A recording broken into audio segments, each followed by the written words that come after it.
We know there are many choices in internet radio, and the staff and host of LA Talk Live would like to thank you for choosing the internet's hottest destination for the most eclectic sound and invigorating talk. This is LA Talk Live. We are more than just talk. Joshua Lane, member of the board of directors of Dr. Ann Wigmore's Hippocrates Health Institute, Josh Lane was part of the Dr. Ann Wigmore team that brought wheatgrass, sprouts, and raw foods to a worldwide audience. And now the host of Here's to Your Health on LA Talk Live, Joshua Lane.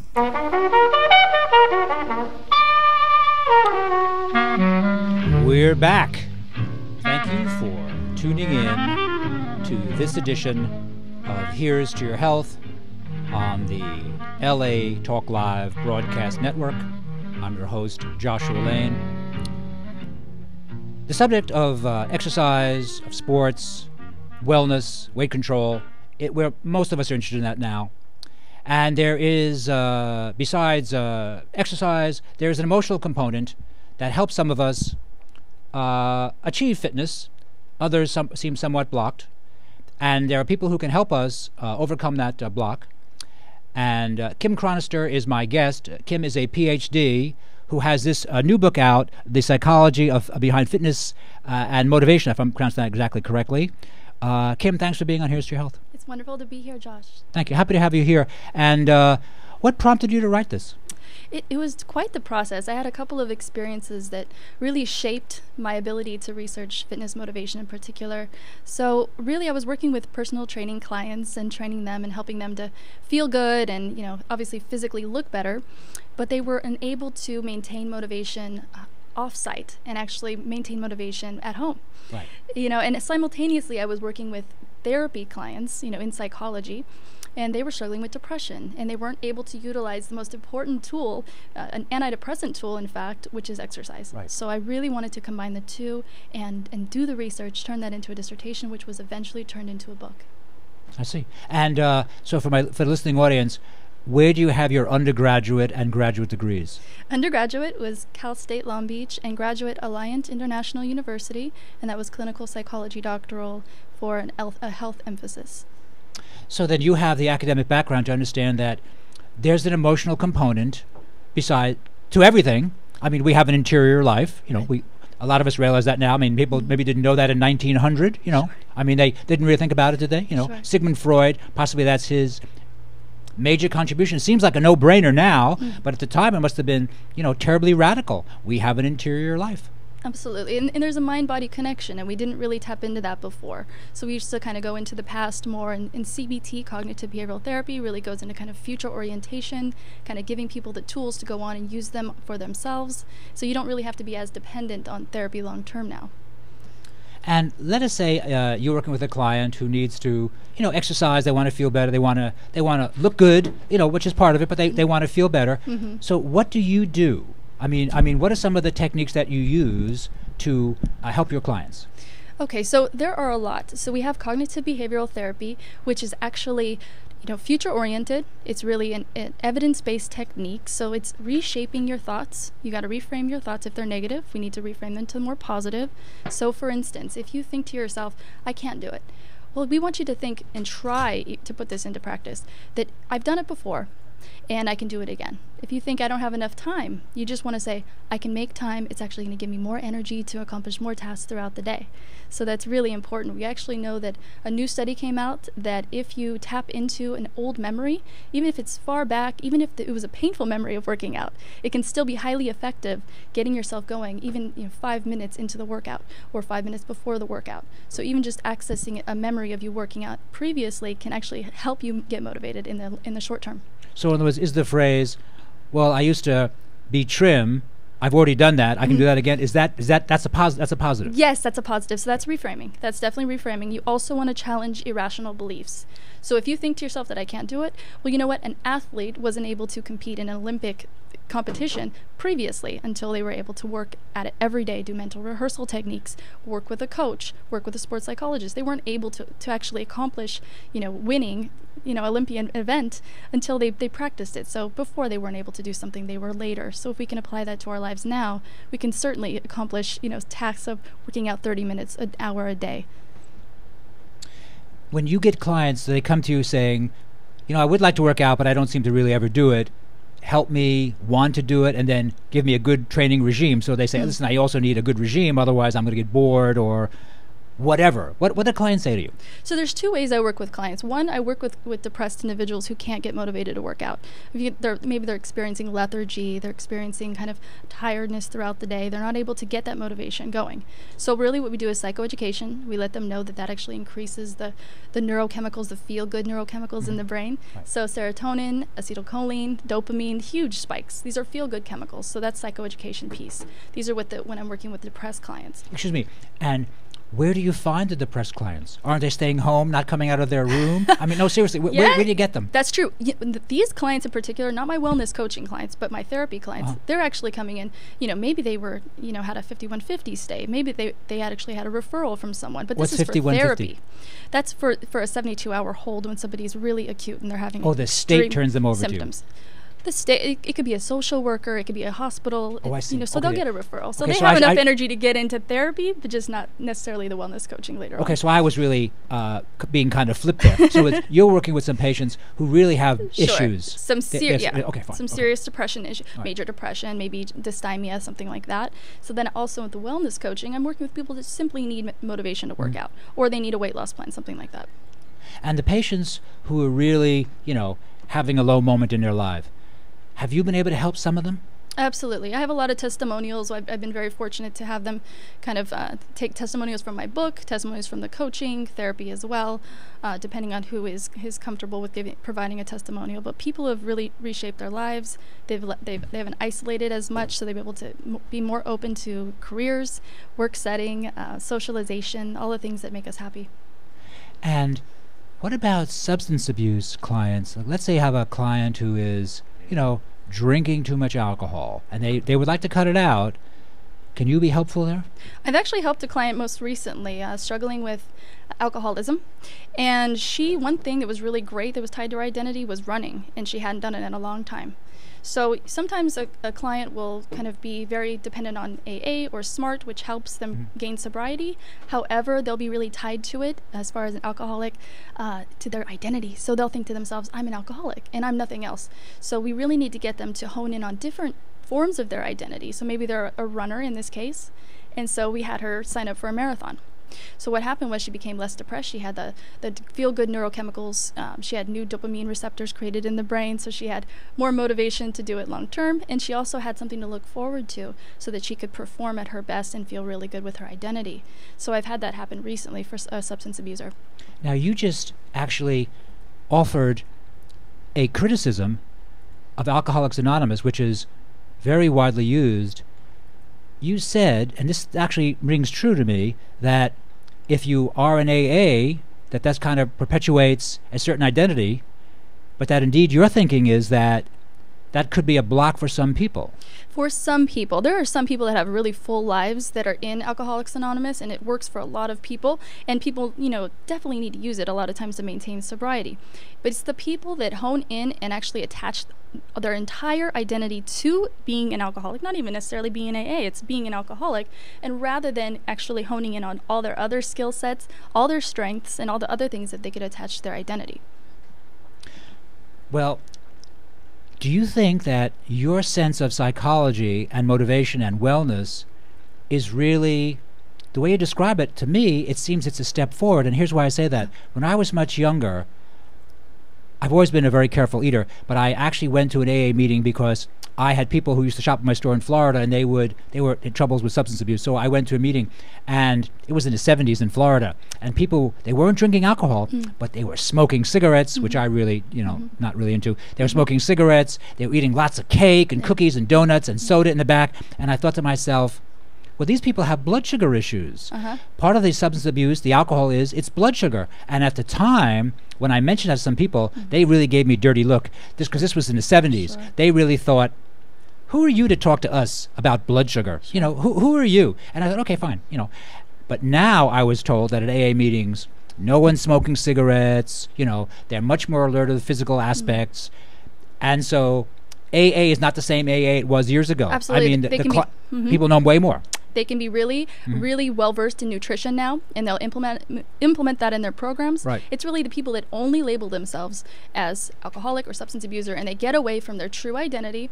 And really, you want to add something. You don't want to take it away. So we don't want to take away AA. We don't want to take away something that they're doing that's good. We want to add. So if you're a runner, we want you to run more. If you used to love sports, we want you to implement that back into your routine. And when it comes to nutrition, you're really getting a dopamine high with the fats, with the carbs. You're getting a serotonin high. So it's really a nice replacement for them. However, it becomes maladaptive, of course, if they gain too much weight or if they're having physical issues with it. So it can be a nice crutch, but we also need to add back some hobbies, some activities, get them motivated to start working out or start, engaging in some kind of a sport or hobby so that their identity is intact, they have more meaning, they have more purpose in their life, and we know from research that helps with happiness. When you describe it, it seems very clear cut. I hadn't thought of any of this until you said it to me today, and I thought, oh my God, that seems good. Yeah. So is this, has this been accepted by contemporary psychology, or are you, an outsider here? I'm not what I really did was I combined CBT, cognitive behavioral therapy, research, which is already evidence-based. It's highly utilized in the therapy realm, and I use in motivational interviewing. And those two were really in the research when it came to fitness motivation. So both of those are highly evidence-based. However, I think you would like this field as well. Positive psychology helps with identity. And we're really big on forward thinking. So I like CBT and positive psychology, and that helps with identity and finding meaning, and it also has this physical activity component. So it's really finding happiness using these techniques and just adding things to your life that are going to create meaning and activity. Okay, you mentioned the word forward thinking. I don't really know quite what that means. What does that mean? It's more future-oriented, solution-based, so we're not really thinking about the problems, the pathology. I'm not really into thinking about pathology and being kind of having such an emphasis on what's going wrong with you. I really want to find out, how we can go forward. So what can we add into your life to create happiness and meaning? Well, give me an example. Let's say you have a client, a male or female, and they're not really healthy and they're not really happy. They're willing to work out after you've worked on them a little bit. So kind of tell me, what are some of the preliminary things you tell them so you get them to, do some physical stuff or do some careful eating or whatever they need to do? So I'll tell you, with the stages of change model, that's the trans-theoretical model, it's really to see where they are, if they're in pre-contemplation, contemplation, preparation, action, or maintenance. So, and that's as far as anything that could be positive in their lives. So, or a change even, if they want to stop smoking, or they want to stop drinking, or if they want to implement working out. So we talk about that in the book. But that's really just using these techniques, combining them, and asking them what they do like to do. So that's the motivational interviewing piece. How much do you want to do it when it comes to stages of change? Have you done it before? How can you see yourself doing it in the future? How would you see yourself if you were doing this? Or what are the consequences of you not doing it? So it's really motivational interviewing that I start with. And then we go into CBT, which is more the reframing the thoughts, challenging irrational beliefs, getting away of the negative thinking. All right. My question, when clients come to you, are they looking for someone to pay a little bit of attention, give them a little bit of direction, and then they're happy to go with it? Many of the clients, is that what many of the clients are looking for? They're looking for someone to say, okay, good, and then go here. Are they kind of looking for that? They're kind of ready, but they need someone to assist them. Is that it? That's where really, day one, we have to assess their readiness for change or readiness to implement something new. Because what we know is what they have been doing hasn't been working for them. So I have to assess where they are in this as far as stages of change, if they want. And this goes for eating disorders. It goes for binge eating goes under that umbrella. It goes for weight loss. It goes for depression. Anything that's going wrong in their life, and maybe we need to add some things or, obviously take away some things as well. Is there a definition to binge eating? Binge eating is compulsive eating, and typically people disconnect while they're binge eating, and it's become, for it to be kind of a clinical disorder, because it is now, that's a very new disorder in the DSM. Binge eating. Binge eating disorder, yeah, BED. And that's something I treat with wellness clients internationally from Skype and phone, but I don't do it in a clinical realm. I do it as far as weight loss goes on the phone. Okay, let me ask you, this is a tough question. What percentage of the population is involved with binge eating? Is it 99% or 100%? No, I'm asking. Yeah. As far as that goes, 1% can actually be diagnosed clinically, typically. 1%. However, there is a lot of overeating, obviously, that we know. We know that, over 90 billion people are obese in this world. So we really need to look at the statistics and see that, maybe there's more binge eating. It's a very new disorder in the DSM. So we can't say, definitively, not everybody's been assessed clinically. So we can't say that they don't have it. What we do know is for something to be pathology, for something to be a disorder, it needs to be affecting your life negatively. So maybe you're having relationship problems, maybe you can't work, maybe you're leaving work to eat, maybe you're disconnecting or not seeing your children as much or playing with them because you're not feeling good. Maybe you're isolating, you're not going to as many parties or events, and that's exactly what I want to get away from and start adding to their lives. So that's what I do by Skype and phone for the wellness coaching piece. And by the way, where is your practice? Westwood. So I see therapy clients in Westwood, and that's in Los Angeles, West LA. Going to give us some contact information there? Oh, sure. For that, you can actually go to drkimchronister.com, and last name is CHRONISTER, so you can get information there. That's for both the wellness coaching or the therapy. Now, Kim, is there a concrete definition of overeating? Like, if they pass a bag of potato chips around in a family, and instead of eating a couple of chips, you scarf down 2 bags of chips. Is there like a definition of like, okay, you kind of crossed the line on that one? Is there a definition? From a wellness, there is from a clinical standpoint. That's really compulsive eating to the point where you typically disconnect and it's affecting an area of your life that's important for your functioning. And disconnect means what in a psychological sense? It can actually be a surreal experience. You can kind of feel that things are foggy. You can kind of get numbed out. So you're going to use food as kind of a numbing factor. You can also use it as a drug. You can get a dopamine high from the fats and a serotonin high from the sugars. Right. So it really can be used as a drug of choice, and it really is a drug of choice for a lot of Americans. So I think more people have binge eating disorder than we know.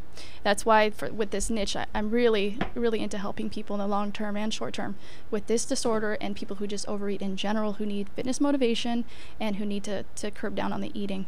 When people overeat, this is a question.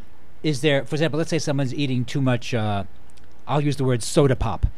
When I was much younger, people like Jack LaLanne, I used to watch him on TV. Oh, I love him. And they always said soda pop. And I thought to myself, why don't you say the name of the soda? What's your problem? I thought, but now that I'm older, I say soda pop too, rather than name it, because I don't want to fight with anyone who manufactures but that's why why Jack LaLanne did it. So if someone, let's say, is scarfing down 6 cans of whatever, and this is obviously a bad idea, some soda, if they start drinking 6 bottles of Perrier a day, is that a big step forward because it's so much unhealthy? So can we play the game of substitution? That's what I love. And I don't believe in just taking away. If I take away, I'm not a fool. I will know that my clients will start doing it again. They'll relapse. They'll lapse. Or, they'll lie. They won't be able to be transparent anymore because they're going to go back to that behavior. We have to add. Lying, yes, what they eat. They're not transparent. They really need to add something else. And I'm big on that. I'm big on adding to your life because I'm not going to think to myself they're going to stop without having something else to add. That's with identity, hobby, something they're passionate about, finding meaning in their life again, or, literally a substance, something like Perrier. Well, let us say someone has been drinking lots of soda, which they kind of recognize, not a great idea. What do you offer them instead that they listen to you about? What's the choice of them? Well, I tell you, number one thing is that they need to be more caloric based. If they're really interested in preventing metabolic diseases like diabetes type 2, you really need to be caloric based. So you have to count calories. So, for men, I actually recommend no less than 1,600 and women no less than 1,200. But if you're not counting calories, there is a good chance that you could just disconnect. You're not doing a food journal, you're not calculating calories, you could disconnect. There's also a lot of people that run so much they don't have to count calories. Or if they do, maybe it'll peak their performance. We know that too. That's right. So there are a lot of people who, they always say, and this is actually a dated concept, this is incorrect, I'm going to burn that off. I really don't like. I don't think that's accurate because it costs you performance-wise. You might be a great runner, but by drinking all this soda and eating all these ring dings and devil dogs or something, it doesn't add to your performance. Well, the nutritional value is huge. You want to get a big bang for your buck, so you want to get as much nutrition, for the amount of calories that you're taking in. When you work with athletes these days seem much more alert to nutrition than the athletes of the 60s, 70s, and 80s who really, and the coaches didn't pay much attention. A few did, but most did not. But now it seems that in general, most, not all, but most of the athletes pay a lot of attention. They're much more privy to it. I think they're more well researched in general as far as sports training techniques, nutrition, and fitness, the workout regimen in general. So they're much more experts that I've seen as far as that nutritional value, that piece. I like it from a psychological standpoint because you can hone in and get in the zone and really use mental training techniques to actually peak your performance when it comes to sports or working out in general. Oh yeah, how could I be a better runner? Tell me a couple of little tips. Something huge is mental rehearsal. We don't use this technique in our daily lives often. Mental rehearsal. Mental rehearsal. Okay. Yeah. So we know that we can create new pathways in the brain just by rehearsing in our mind the day before. You mean I'm going to run this in X amount of time? Is that it? Well, no, actually, you're going to play by play out. Close your eyes. You're going to do a play-by-play for like 10 minutes the day before your event or the day before you work out. So you do a play-by-play. So all you do is you close your eyes. You actually go through every part of your routine. So it's kind of like a fast-forwarding. You're not really doing it in kind of the time intervals exactly, but you're going through the entire routine. So an Olympic diver actually did this. She had some broken bones and she was able to go. She couldn't do it physically. She couldn't actually practice physically, but she was able to mentally rehearse her routine, and she ended up winning the Olympic gold medal. So that's huge. We know that works, and it also can be applied to fitness in your daily lives, working out. So doing that the night before can have a huge effect and a huge impact on our routine, that not only the likelihood that we'll do it, but also our performance while we're doing it. Are there any phrases that the clients could learn from you as far as motivation? Are there any way, for example, the idea of reframing, which seems like a great term. That's one term I do kind of know. I also realize how powerful it is. Huge. When I learned it, I thought, oh, this is a good thing to know. This is good technique. Are there any phrases that you can tell the clients to help them be motivated to run or walk, whatever their sport is, or lose weight, or whatever their goal is? Yeah. So one big positive affirmation is, I am an athlete. And this is really underutilized. They could also look up a lot of positive affirmations online for athletes. So we got to get out of the thinking that we're not athletes. We can all be athletes, and if we feel like we're athletic and we feel like we're actually athletes, we can do it. So we have to really try to believe it. So that's one huge affirmation we can And what's do. the affirmation again? Let me hear that again. I am an athlete. That's and a good by the way, most of positive us affirmation. really, we can become good athletes, even if you just didn't do anything when you were younger. You decide you're going to go out there and do it, and people are talented; they can do stuff. Yeah, huge gurus in the fields of fitness training. They actually, a lot of them were overweight or they're depleted in energy earlier in life, or even bullied, and they end up being competitors, fitness models, bodybuilders, and such. So really, the people that were kind of on the outskirts and really didn't have the energy or the bodies were able to kind of break through and push through and become kind of more performing, high performing, and actually more confident as a result. Right. In my profession, people who started natural food stores in the 1960s, 70s, 80s, which is really my era, a lot of those people had health issues. And they had health issues that were not addressed to their satisfaction by the mainstream physicians of that era. And these people decided to go into what to be called nature cure. And a lot of them started their own stores. A lot of us started our own stores. And those people are real powerful in the stores because they had direct personal experience. This works for me. That's incredible. I'm doing it because it works for me. That's it. And that was the foundation of the whole profession, I think. And you can go to Whole Foods now, and they're great stores. And Mother's is a great store. Lassen's. I mean, there are a lot of great stores. Yeah. But they started out as small stores. People in them, they had experience, and this was the experience that food is definitely a factor in your health at a time when nobody paid any attention. Yeah, typically in the wellness field and even in therapy, you'll see people who have struggled with similar issues, and they've been attracted to the field because they've been able to break through. Right. That happened with me. I mean, I was depleted with energy, and that's how I became a trainer. And once I got my program down while I was doing therapy with clients struggling with depression, I was able to kind of transform other people's lives. So I was attracted to the field because I was able to transform myself first. So it was as a teenage girl, you weren't athletic and you had emotional issues, and that by learning ideas, you thought, wow, this is good. It's true. As an adolescent, I fell out of sports. So that's where I got into trouble there. I mean, psychologically, I was a little more depressed, a little less, I was definitely depleted in energy. I had to get through college, so I needed more energy, and I had a few people that I looked up to that were doing such, that, and actually had more energy and more focus in school. So you had a couple of decent mentors, or you did it yourself? I had people that I looked up to that were coaches, and then also people just online. I mean, you can have a mentor online, really, if you're watching their videos. And there were a couple of fitness models, bodybuilders. In fact, one of the people that I looked up to was John Spencer Ellis, founder of Nesta Certified, and he was incredible as far as kind of his techniques and transforming other people's lives, and then finally starting a business for certification. So you can do that. You can have mentors online if you have no one else to look to, or you want to look up to someone there. Yeah, people who see who like they affect you in a nice way. You think, wow, it's just great. Yeah, it's incredible. Yeah. When in the '60s, I used to read someone named Herbert Shelton, and it was called Natural Hygiene, which seems like a really dated term. And I used to read all his books. I used to have paragraphs memorized of his books. That's incredible. And for me, he was the guy who really kind of shaped my wellness approach. And it's nice to have that. It's nice to have mentors. I used to hang out with Ann Wigmore and Victoria Skulvinskas at Hippocrates. I really saw myself in their camp. I saw myself as an aide in their camp. They were in a leadership position. I liked their information. And also, I worked at this clinic, Hippocrates. It was in the Back Bay section of Boston. That's amazing. And it was a time when there were very few places where you could go to be healed of serious health problems using food as a healing tool. I love that. So it's one thing to be in college, read a book, experiment on yourself. That's great. But to be in a clinical situation in which you saw what was going on and how well it worked, I thought to myself, okay, I knew it worked, and here I see it's working. And so for me, it gave me an enormous confidence based on experience, seeing people from literally all over the globe come there with a variety of illnesses, and how Ann Wigmore and Victoria Skulvinskas helped them heal themselves. That's incredible. It was fun. It was very interesting. It's transformational. It was very interesting. It's really easy to like what you do and to believe in it when you've seen people transform in front of you. So if you've seen people, with depression or chronic illnesses, metabolic diseases, and they've actually overcome these things, and they actually end up finding careers they love as a result. It's kind of a multiplying effect. It's really a domino effect of things that open up. Here's another new genre in wellness. The people in the natural foods profession now who have either juice companies or cosmetics companies or raw food companies who have healed themselves of cancer.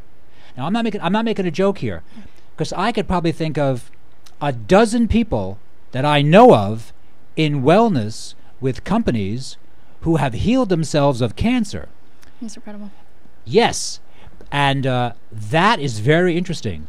It's almost as though, to make a little bit of a joke, the cancer thing was a lifestyle. It was like they had cancer, obviously a low moment in their life, can't have been a good time. They healed themselves of cancer using a non-toxic biological approach, and now they have their own companies. And I've had some of them on this show, and they're powerful. Is that incredible? They have something to say. It's like, whoa. They're their own testimonial. Oh, yes, they are.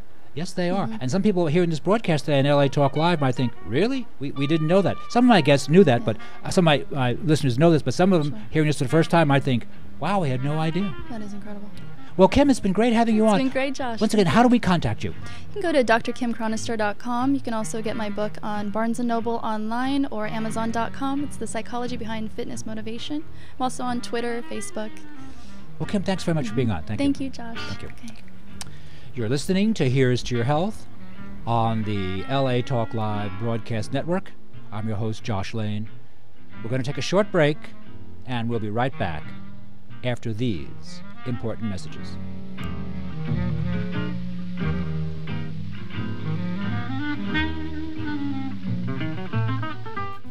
Thank you for tuning in to LA Talk Live, reality radio handcrafted for your listening pleasure. This is LA Talk Live, and we're more than just talk. Stay tuned. How's it going? I'm having a stroke. Are you going to shake my hand? I'm having a stroke. Wow, you're not even moving your arm. I'm having a stroke. When someone is having a stroke, they may not be able to say it with words, but their body language will tell you loud and clear. Look for FAST. F, face drooping. A, arm weakness. S, speech difficulty. T, time to call 911 immediately. Know the sudden signs. Spot a stroke fast. Visit strokeassociation.org. Brought to you by the American Stroke Association and the Ad Council. It started out like a totally normal day. I love you. I mean, I guess I was a little sweaty and I was definitely sore. I thought I had gas. Turns out I was having a heart attack. Heart disease is the #1 killer of American women. So now I take care of myself and tell the other women in my life to do the same. Make it your mission to save your life and the lives of the women you love. Find out more from the American Heart Association at goredforwomen.org. This is Shaquem Williams, and I'm with The Shock Factor here on LA Talk Live. We would like to introduce to our small businesses our new business directory for the month of June 2014. So let me explain how it works. We will set you up with 100 commercials, 3 times a day, every day, and 4 times a day on the weekends at peak hour for 1 whole month. And that's not all. We'll even provide you with your own professional audio commercial. For more information about joining our new business directory here at LA Talk Live, please contact Shaquem at latalklive.com. That's SHAKIM at latalklive.com. Hi, this is Susie Pruden. And yes, you've seen me on Oprah, Good Morning America, and The Today Show. And I'm inviting you to join me every Monday from 3 to 4 for my new show, Mastermind Live. Join us as we introduce you to the new thought leaders of the world who will inspire you, support you, and guide you to your next level. So don't forget to tune into Mastermind Live exclusively on latalklive.com. You can also catch us on iTunes Radio R&B or watch us on Ustream TV. Reality radio handcrafted for your listening pleasure. This is LA Talk Live, and we are more than just talk. Joshua Lane, member of the board of directors of Dr. Ann Wigmore's Hippocrates Health Institute, Josh Lane was part of the Dr. Ann Wigmore team that brought wheatgrass, sprouts, and raw foods to a worldwide audience. And now the host of Here's to Your Health on LA Talk Live, Joshua Lane.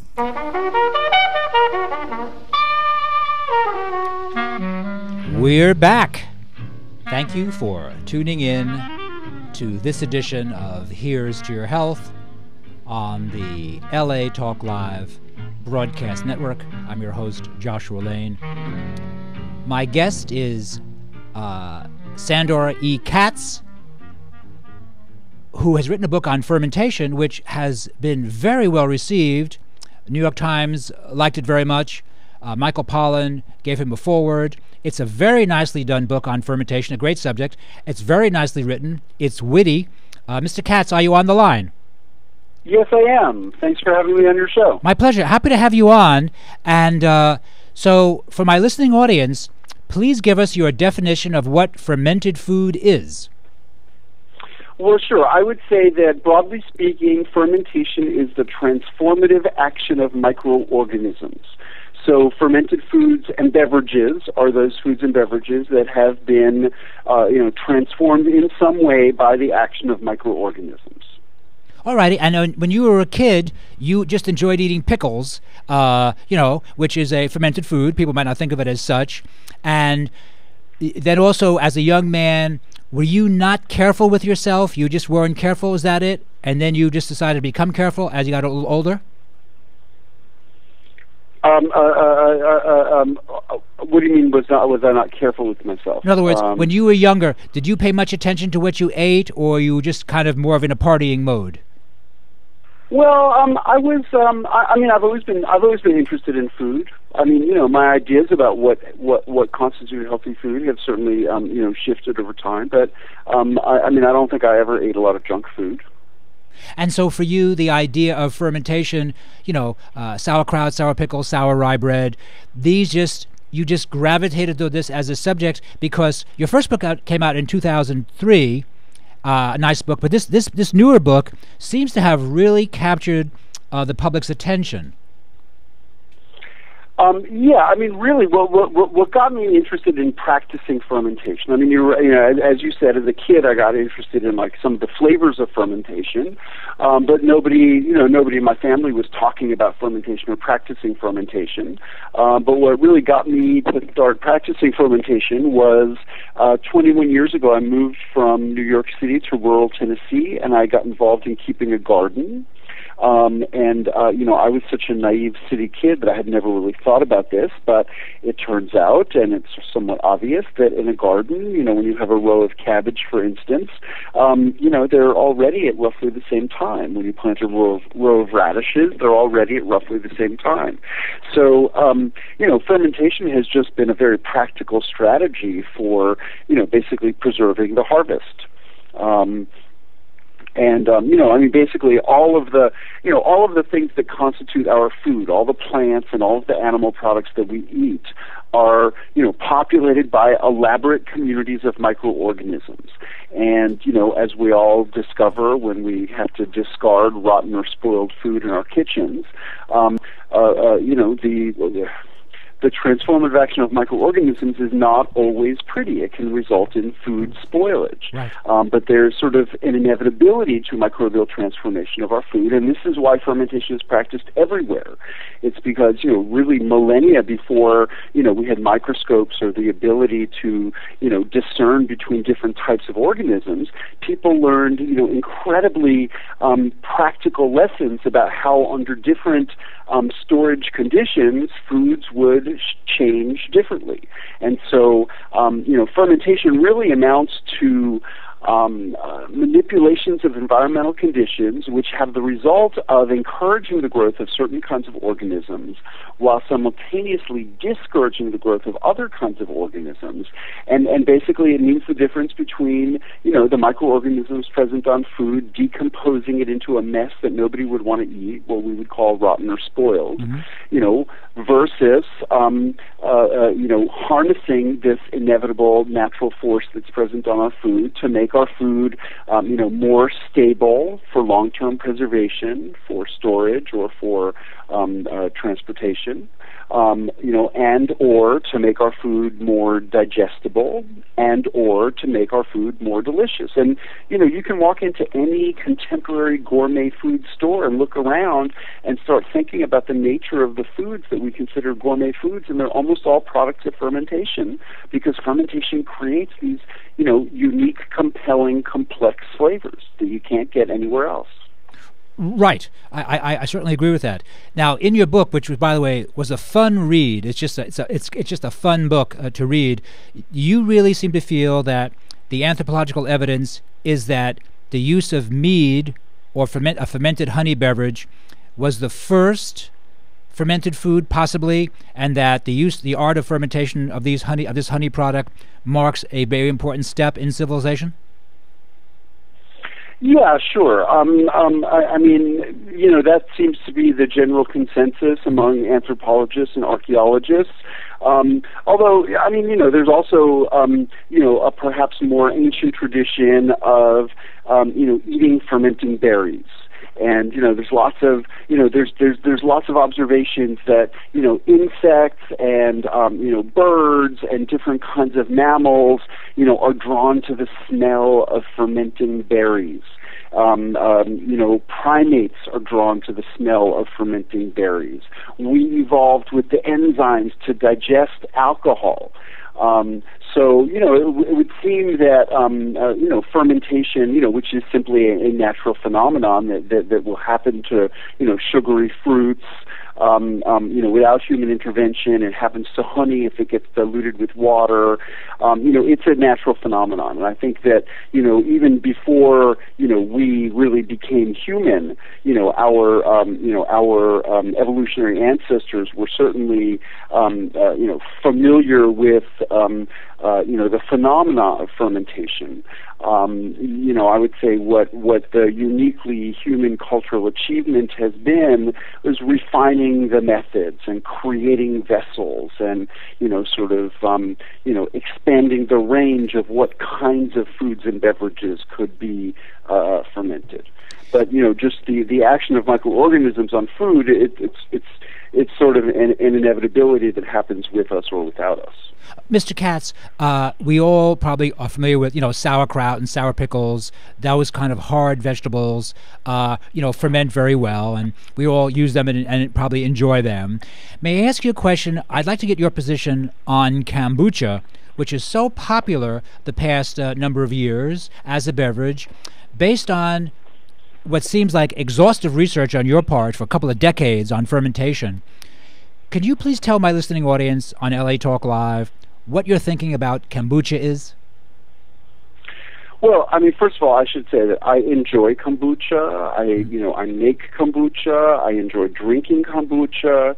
And that said, I mean, I'll say that I think that kombucha has, in some ways been maybe, overemphasized. Kombucha is not, a uniquely beneficial food. It certainly can be a beneficial food, but I would say that, the main benefits that we can get from, foods with live bacterial cultures is, diversifying our gut bacteria, bringing greater diversity into our intestines. And so I think, really better than just, sort of picking one, fermented beverage like kombucha and drinking it every day. I think, incorporating a variety of different kinds of fermented foods into your diet is probably, ultimately of more value. I think that some of the potential dangers of kombucha have been wildly overstated, and I think that probably some of the specific benefits of kombucha have also been overstated. So I think it's a lovely, delicious beverage that certainly can be part of supporting good health.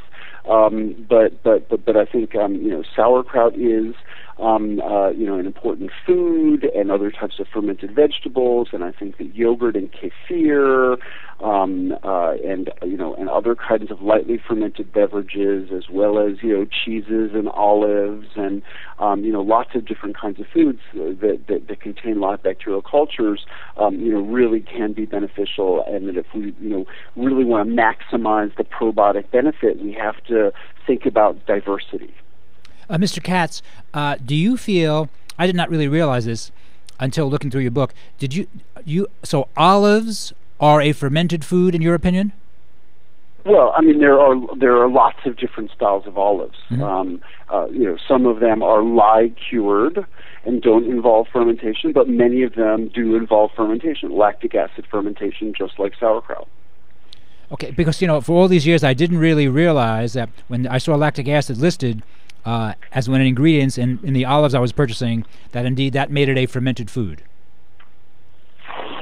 Well, if they're listing lactic acid as a separate ingredient, yes, then they might just be adding lactic acid. I see. So it might not be a product of fermentation.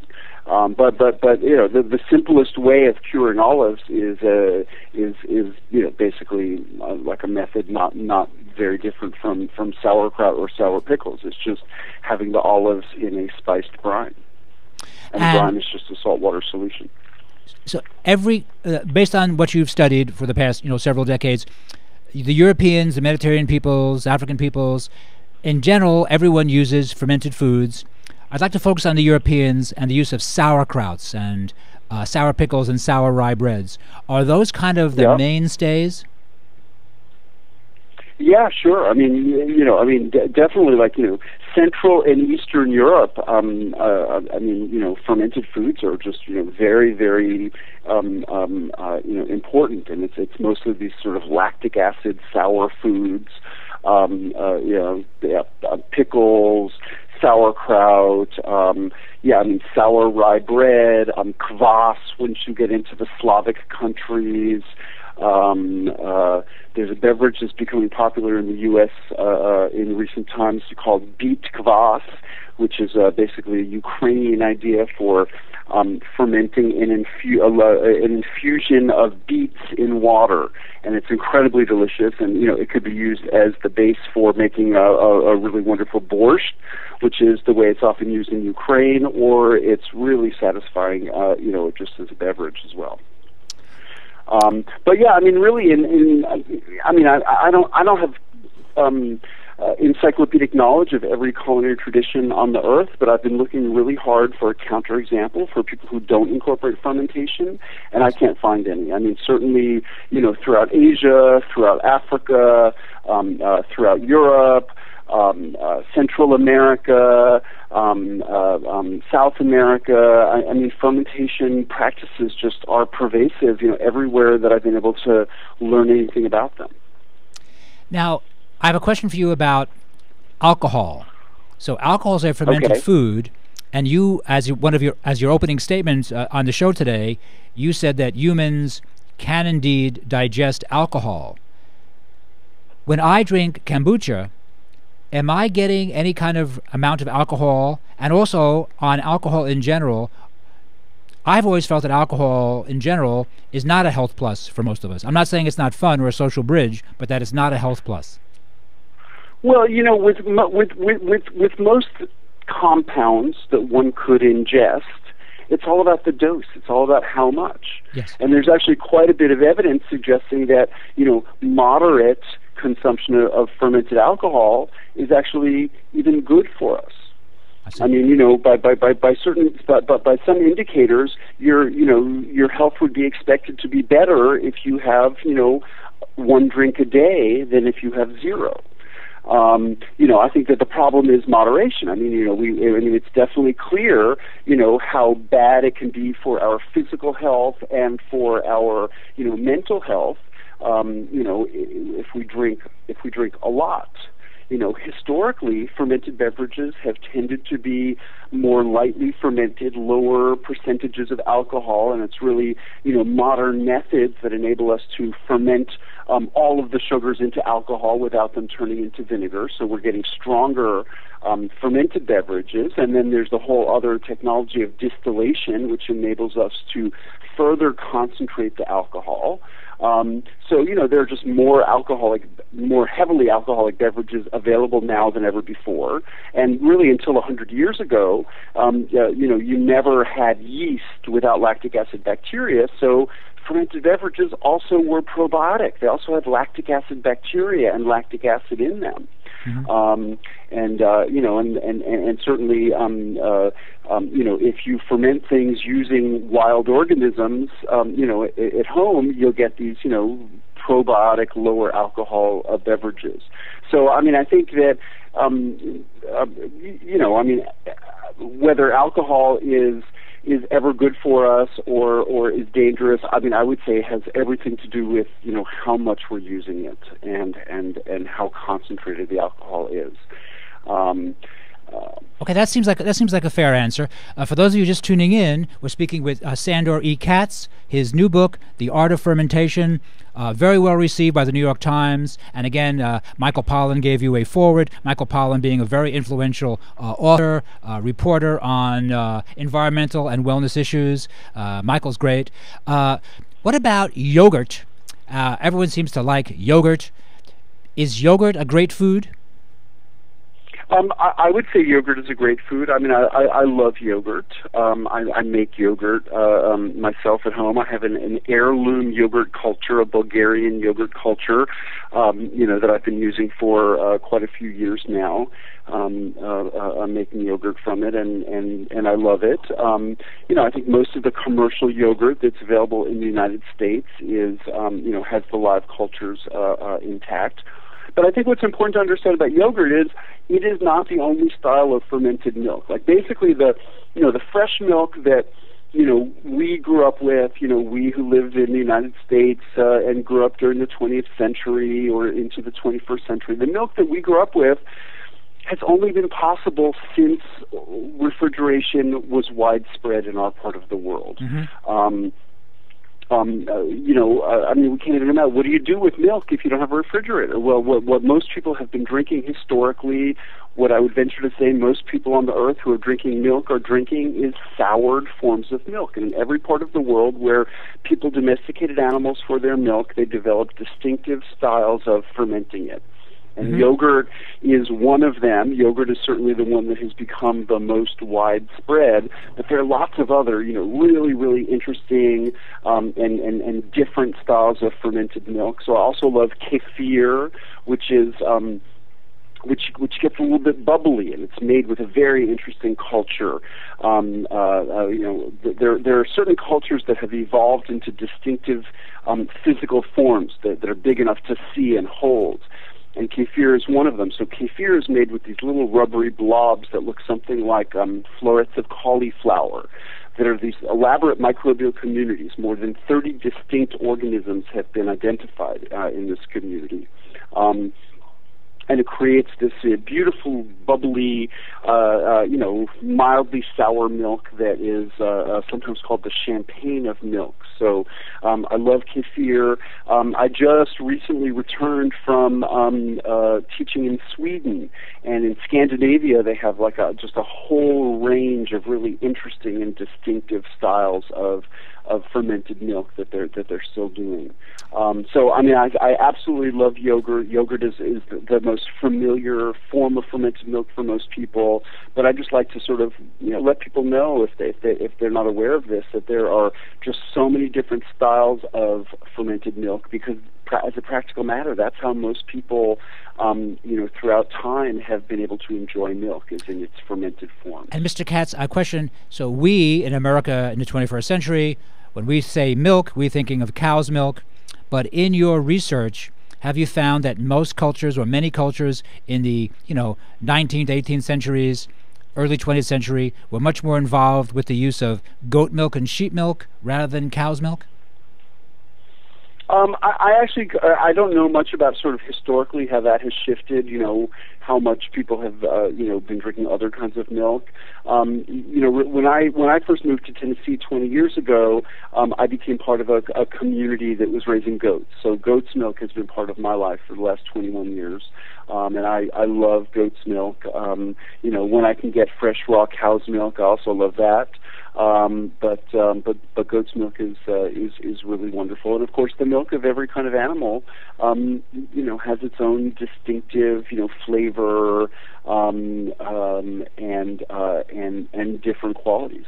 When you were in Tennessee, did you work? Because I noticed a section in your book with any of the team from Gaskin's farm, Ina May Gaskin, or any of the people who are so much involved with wellness in the 60s, 70s, 80s.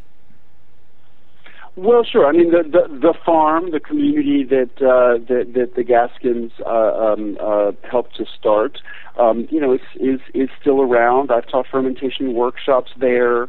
I know from my travels to faraway places how influential Ina May Gaskin in particular has been in basically the resurgence of midwifery. Right. Just now when I was in Sweden, people were asking me about Ina May Gaskin. They heard I was in Tennessee and they wanted to know if I knew her. The farm has really been of enduring cultural influence. I live about 2 hours from there.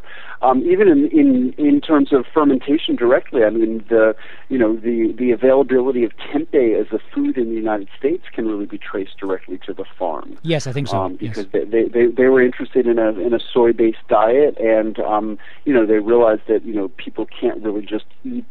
You can't just cook soybeans and eat soybean soup for dinner. There's really no tradition of that anywhere other than with immature soybeans, because they're utterly indigestible. Right. And, one of the powers of fermentation is pre-digestion, so the idea of breaking down nutrients into simpler forms before you eat them. And so, the Asian cultures that pioneered soy agriculture all developed ways of fermenting the soybeans to make them digestible and make their nutrients available. So soy sauce, miso, tempeh, natto, all these different foods are examples of fermented soybeans. And they're all very different, but anyway, the Indonesian style from the island of Java is tempeh. And, really the people at the farm are who popularized that in the vegetarian subcultures in North America. Yes, they were influential in their day. They certainly were. Ina May Gaskin, I'm actually a big fan of Ina May Gaskin as well. Now, let's talk about tempeh. There's a lot of discussion about soy foods that are good for us or not good for us. There's a lot of people knocking soy. Can you please give me your assessment of how we can successfully and intelligently use soy foods in a healthy diet? Yeah, sure. I mean, I think that the pendulum swings. I think that with the explosion of vegetarian subcultures in the West in the 70s, Some people saw soy as the answer, the singular replacement for meat and milk. And I think an awful lot of, vegetarians, base their diet around unfermented soy, soy milk, tofu in particular. Soybeans, definitely have, certain, anti-nutrient compounds as part of them. They have these phytoestrogens that are part of them. And, high consumption of unfermented soybeans can have, negative effects for people, especially over, over years and decades of frequent consumption. Generally all of the problems with soy are removed by fermenting them. The pre-digestion breaks down the compounds that can be problematic and makes them, really safe to eat. That said, I will say that, from my interest in sort of agriculture and biodiversity, I think that, any fermentation process you can do to a soybean, you can do to other kinds of beans as well. So I love eating tempeh, but in addition to making it with soybeans, you can make it with black turtle beans or mung beans or chickpeas. Miso. We just made miso the other day with field peas. You can make all these things with other kinds of beans, and we don't necessarily need to, go to the, sort of biggest global monocultures to, sort of get the, get the raw ingredients for the foods that we want to make. Mr. Katz, I noticed in your book, I noticed in your book that you did have a section there about black beans and fermenting black beans, and how you felt that black beans were really pretty ancient. Is that it? Well, yeah, sure. That's not black turtle beans. There's a style, like in Chinese cuisine, at any Chinese restaurant, you can order, anything with black bean sauce. And you can buy in Chinese grocery stores, they're sometimes called fermented black beans or salty black beans, and these are basically fermented soybeans that turn black during the course of their fermentation. They're whole fermented soybeans, and this is generally regarded as the historical precursor of soy pastes and soy sauces. Is the fermented whole beans, which are generally known as black beans, even though they're soybeans. What do you think is going to be happening in 5 years from now, as far as all this thinking about food, and specifically fermented foods? Do you just see that it's just going to keep growing and growing, and also that what you've been helped popularize, the whole idea that you can do it yourself. You can ferment the stuff at home. It's fun. You save money. It's nice, and it's just good. Because I notice you like to see yourself as a generalist. You don't put down people who have started companies that manufacture miso or natto or tempeh, but you really like the whole idea of being a generalist as a person who works with food and just doing it for yourself. Yeah, that's really my interest in it. I don't have a production business. I'm not a miso producer or a sauerkraut producer, or I am a producer of those and many other things, but in a very sort of small way, and just for my own consumption and informal bartering and trading and gift exchange and things like that. One perspective on the idea of sort of fermentation as a new craze is just that if you look broadly at the products of fermentation, we could say bread, cheese, beer, wine, sauerkraut,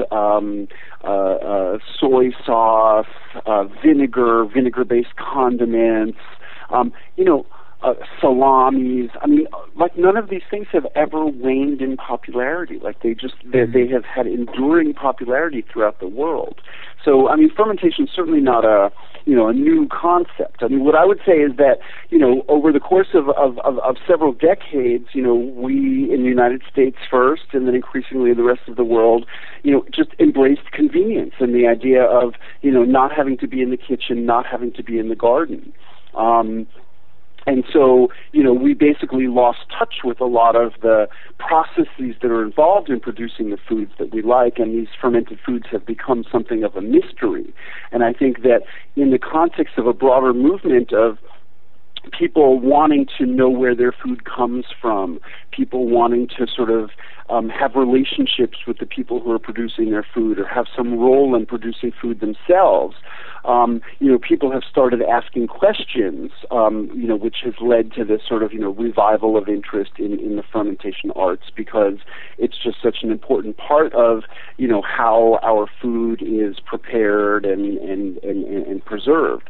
So, I would hope that this will continue and that we'll see a continuing, explosion of, small, locally based and regionally based fermentation businesses, of people doing it themselves, and of exciting new combinations. I mean, nobody's invented any new fermented foods in, 1,000 years. But we're seeing a lot of what I would call postmodern reinterpretations of things. So, for instance, making tempeh, which has always been made with soybeans, with other kinds of beans, or incorporating grains. There's a chef in New York, David Chang at Momofuku, who's making outrageous misos based on nuts rather than beans. So he has pistachio miso and pine nut miso. So I think that with more chefs and more home cooks and more small entrepreneurs getting interested in fermentation, we're just seeing a lot of kind of clever twists of taking ancient ferments and applying them in new ways. And I look forward to continued creativity and seeing some fun fermented foods with just new twists to them. Well, Mr. Katz, I very much appreciate you being on my show today. We've run out of time, and the book is The Art of Fermentation by Sandor E. Katz. I like to call him Sandy Katz. Not that I know him, but a great book. I please recommend that you read this book. And Mr. Katz, thanks for being on Here's to Your Health today. Thank you so much for having me on your show. It was fun. You've been listening to Here's to Your Health. I'm your host, Josh Lane. We're going to take a short break, and we'll be right back after these important messages.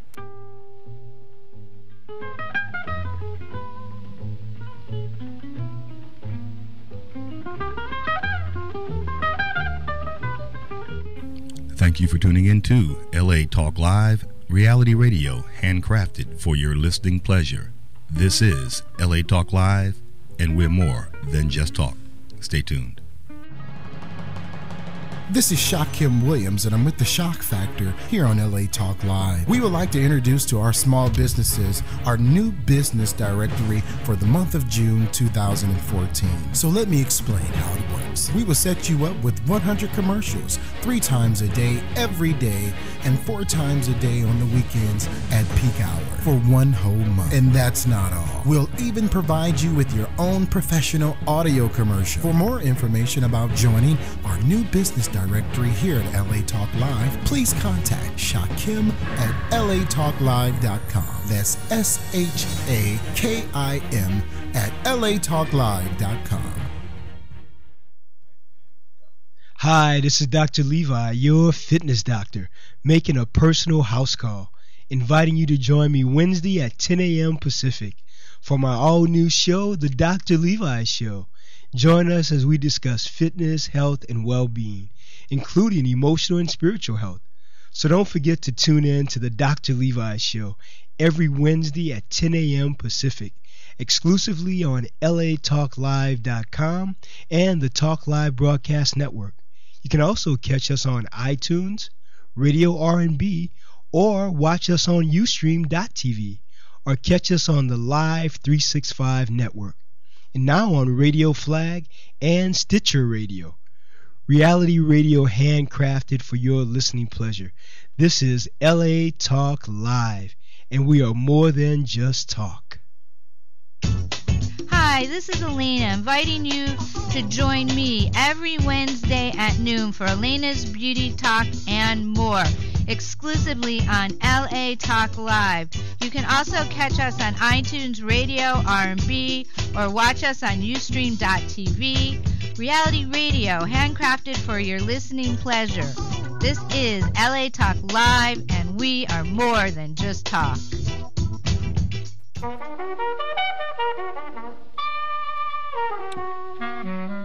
Thank you for tuning in to this edition of Here's to Your Health. And now the host of Here's to Your Health, Yvonne Beauvais. Hello, how are you today? Our guest today is Rabbi Murray Silberling and his beautiful wife, Dr. Rosie Silberling. Rabbi Murray has been a congregational leader and a counselor for over 40 years, and he's a tremendous amount of experience in counseling, especially in the area of marriage. He's the author of 2 books. His latest book is The 7-Year Contract, and it's Fixing the Institution of Marriage. And for 35 years, Dr. Rosie Silberling has been an educator and a leader in the healthcare profession.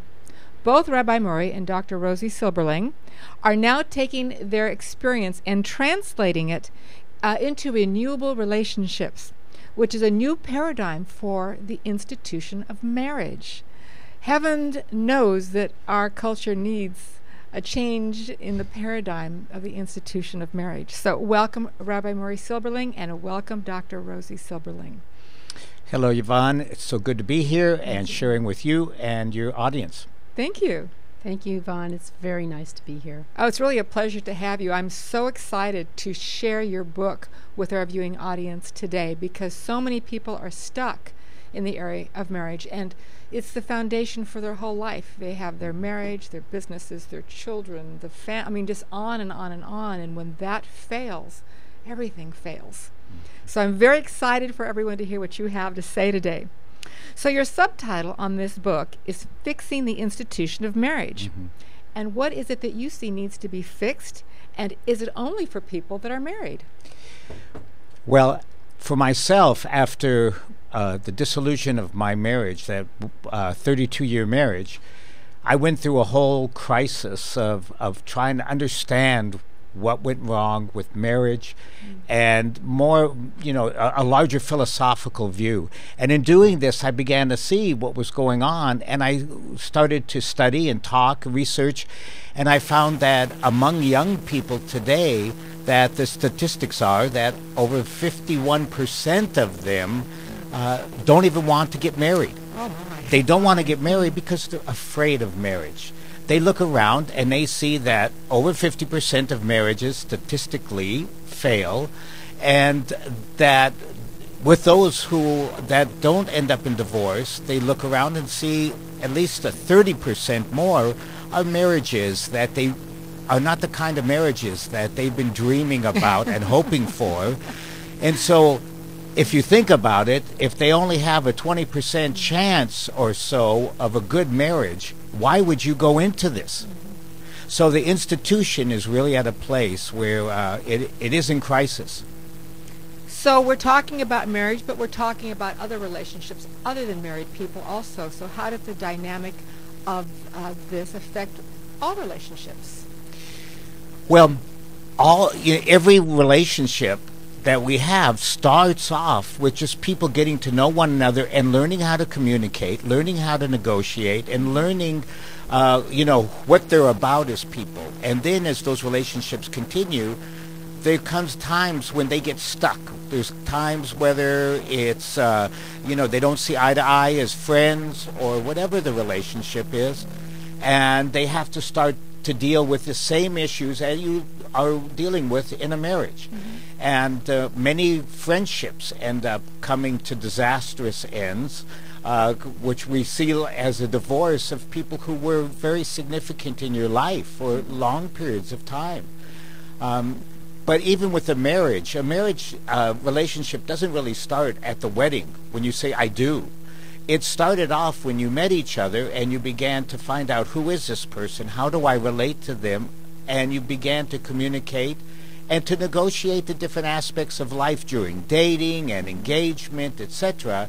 And premarital work with preparing for a marriage is so important to get to that place not just of comfortability, but of dealing with the kinds of things and really taking this marriage and setting up the patterns and the paradigms for a marriage that will be filled with wellness and joy and health. Yes, we need well marriages. That is true. I find you brought up two topics. One was communication, and the other was negotiation. Now, I personally think these things should be taught in school. People don't know how to communicate. They don't know how to ask the right questions. And even if they do, they don't know how to negotiate for what they want. So can you tell us how they can do those two things, how to communicate better and how to negotiate for what fulfills them? Well, it all comes down, as I write in the book, that it's a part of what we call renewable relationships. Mm-hmm. Because what happens is that there's a lot of communication going on in a relationship, but it's not spoken. And much of it is put under the carpet. Much of it is what we call eggshell issues that we don't talk about in relationships. So what we've done with this book and with Renewable Relationships, which is the kind of seminars and workshops that we do, what this is about is that every 7 years, that's why we call it a 7-year contract, every 7 years, that we go through this period of deconstruction, and reconstruction of a relationship. And in doing this, you really start off anew, like you did when you first were going through, premarital kind of things. And you get rid of these eggshell issues. You dig deep into the areas of toxicity, of infection, of places where there are really hurts that have been put under the carpet and hidden. And the communication from that then really comes to a place of intentional renewal. Right. And I think for us, it's a part of this paradigm. And it really is, we see it as a new paradigm for health and wellness in marriage. Mm-hmm. And it really comes from the model that we had within healthcare. In healthcare, the way it always worked was the doctors and hospitals dealt with episodic care. In other words, you get a heart attack, you go through some kind of diabetic thing, whatever, right. And when you did, you go to the hospital, you go to the doctor, they give you some medicine, they take care of you, patch you up, and send you back out again. That's true. Well, that wasn't working very well, and it was very costly. So over the last 10 years especially, all of the medical field, the healthcare field, has changed the whole paradigm and turned it upside down, where wellness and healthcare prevention is the key, and that's what keeps us from those kinds of episodes that really bring bad events to us. It's the same thing in marriage. We're trying to turn it around. Rather than waiting till somebody is going to a therapist or a counselor because there's so much miscommunication and so much destruction within their marriage, that we're trying to keep it at a level of wellness, of health, of joy, so that they will be able to live a life that is a higher quality. Right. And so it really is a paradigmatic change. So this is the paradigm shift, basically taking it from crisis to crisis prevention versus acute treatment. Right. And usually by the time you're in an acute stage, it's probably too late. It's too late. And when I talk to marriage and family therapists about this, they're all very excited because they say, we are failing in trying to deal with people that are already spiraling down in their marriages, and we have just minimum tools to get them out of that, and usually there's been too much damage in the relationship.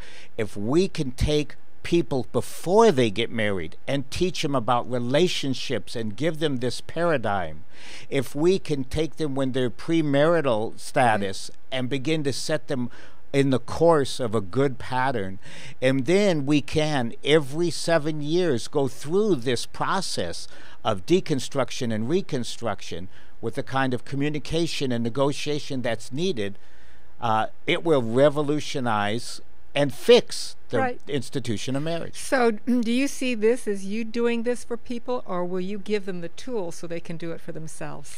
Well, my book is a very how-to book, and it gives them a lot of tools. We deal specifically, it's a stage-based paradigm or process that they go through. So we see, that's why it's called 7-year contract, because even though when you get married, you say for better, for worse, for sickness and health, till death do us part. But the reality is that 7 years later, you're going to look at that person you married and say, who is this person?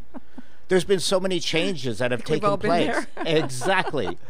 You know, how many times have we heard someone say, well, he's not the man I married. She's not the woman I married. And it's true, because every 7 years, at least there's major changes that take place. Right. We change continually.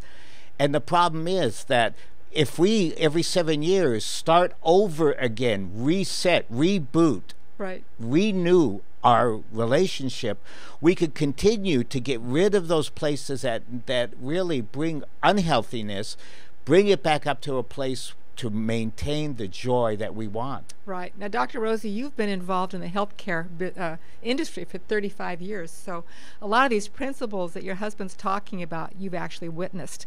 So you and I had a conversation earlier today, and to clear this up for our viewing audience, now we know this isn't something you'll just do every 7 years, but you spoke to me about this as an ongoing process over the course of your marriage, that you'll take all of this and assess every 7 years. But would you share with us what that looks like? I'd be happy to, Yvonne. You know, it's interesting. Between us, Murray and I have had over 65 years of marriage. Oh my God. Don't look at it. and, you know, with that experience, you learn a lot. And so we have learned a lot about communication and negotiation and what has and has not worked.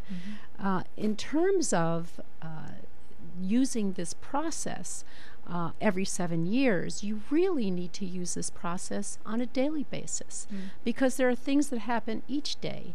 And the idea is not to wait for 7 years to communicate about an issue, but rather building the skills and having a toolbox so that you can address those issues as they arise. However, the 7-year concept is the overall piece. We all know that on a day-to-day basis, you know, you can't find something happens, you get upset, you deal with that. Right. But there are other things that happen in a marriage that sometimes get, as Murray said, put under the carpet. It's something you're afraid to talk about. It's something that is so important to you that you're worried about the outcome if you bring it up. Those are the issues that are dealt with on a 7-year basis.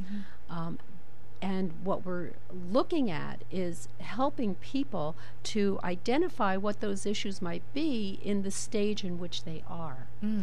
So what's an issue for Murray and I may be different from what would be an issue for you or somebody else. So it's helping them identify what those issues might be. Now, having this experience helps Murray and I to be able to deal with things. And what we did, I said we had 65 years of marriage, but we've only been married together for 2 years. And so you learned a lot. So we've learned a lot, and we went into it with our eyes open, which is easier to do when you have that experience. Right. But what we did was, in our contract for our marriage, we've decided to renew it every 7 years, and we actually have that written into our contract. And so for us, this is something that we live on a day-to-day basis. And by example, I think we can help others learn how to develop these skills and then bring it into their own relationships. Well, let's talk about two very common things, love and respect, because men need to be respected, and women think that they're respecting their husbands, but yet maybe they need something very different. And then the woman needs to be loved, and the husband says, well, I'm loving you. Didn't I tell you I loved you when I married you? But it means there's a lot more to it. Can you give us each some examples? Maybe we'll start with you, Dr. Rosie, and then we'll go to Rabbi Murray. Love. What is love? What is love? We probably all have a different definition of what love is. But I think for women, it oftentimes is tied up with trust. You have to be able to trust that what your husband is telling you is the truth.